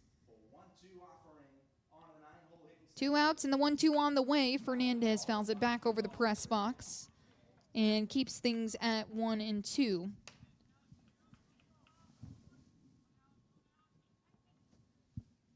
Eagles dugout trying to encourage their starter here as things get a little bit tight towards the tail end of game 2. Eagles not wanting to drop another sack contest. The next pitch from Wilson is high, nearly hit the zone. Kevin Hammond behind the plate, who has taken over duties for Carson Cochran and Jacob Rogers, also thought it was a great pitch.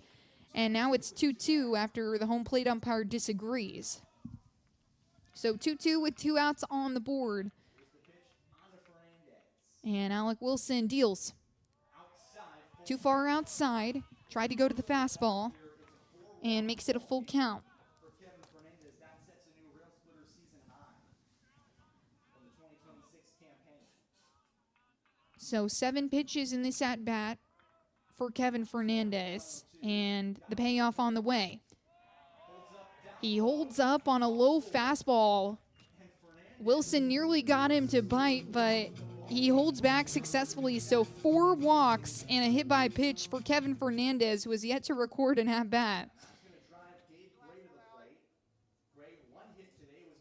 His on-base percentage, Number 36, Gabe Gray. 1,000 in this game, and 4 walks for Kevin Fernandez puts him on first base, and Gabe Gray can go to work with a runner at first. 2 outs, though, and Gray takes advantage of the first pitch. It's high into the air between the right and center fielders and Smith and Soto Diaz. Braxton Smith will wave off Soto Diaz and cradle it for the last out of the inning. So Carson-Newman has 3 more outs to cut into this LMU lead, or the Rail Splitters take the second game of the series and win the series. So we'll be right back here on the Eagles Sports Network to see what happens in the top of the ninth.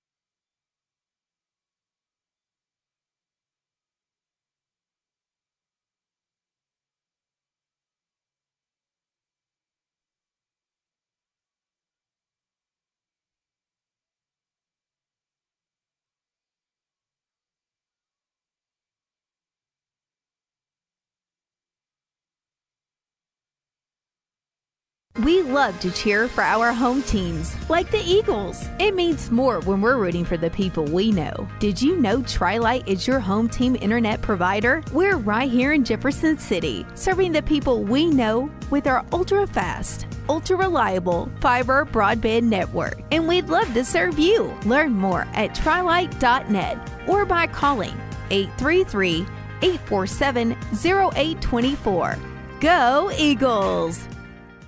How do you know you're in a community, not just a town? Well, strangers smile as they walk by. They refill your coffee without you asking. And when you ask directions, people offer to walk you there. Communities give more. The way you know when you walk into First Bank that you are in a real community bank. Great products, direct access to your local bankers, and relationships that can last a Cole Nathan steps into the right batter's box to work on the lefty Jack Santee, and the first pitch to Nathan is a fastball outside for strike 1 on Nathan. This is the last frame that Carson-Newman has to potentially cut into LMU's lead.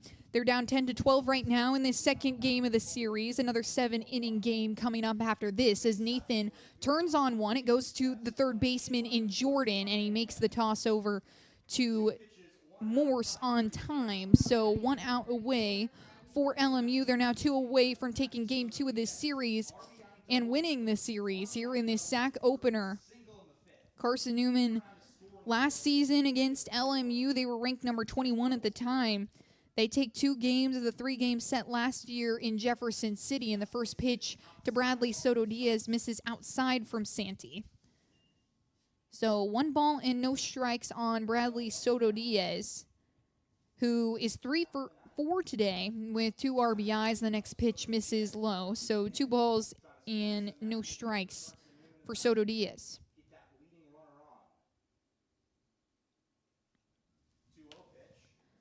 Next pitch is an off speed. That makes it 3-0. It misses too far outside and maybe a little bit high. 3 balls, no strikes, and Santee finally hits on the inside.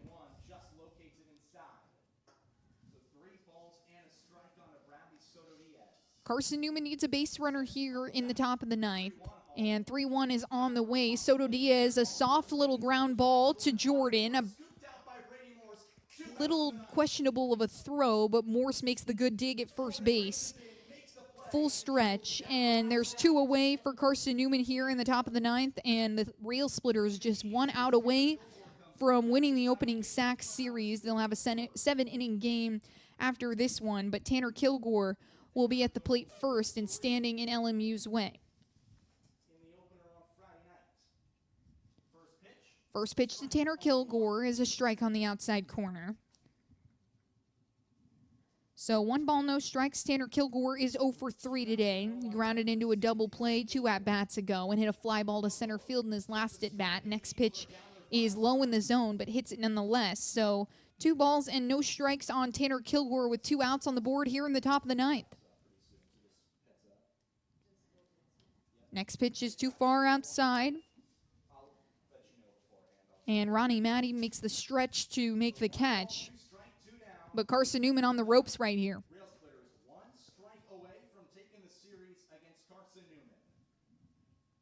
Pitch on home. Santi delivers. It's high at the hands of Kilgore. He successfully holds back and makes it 2-2. Bite on a fastball at collar level, but Kilgore holds 2-2, 2 down, pitch home. 2-2 is low and away for a full count on Tanner Kilgore. 2 outs in a 2-run ball game. He's reached 1 time in this ball game. He was hit by a pitch in his second at bat and is trying to reach base in a big moment. Swings and misses, and Jack Santi gets his second strikeout to end this ball game, and LMU will take game 2 of the series.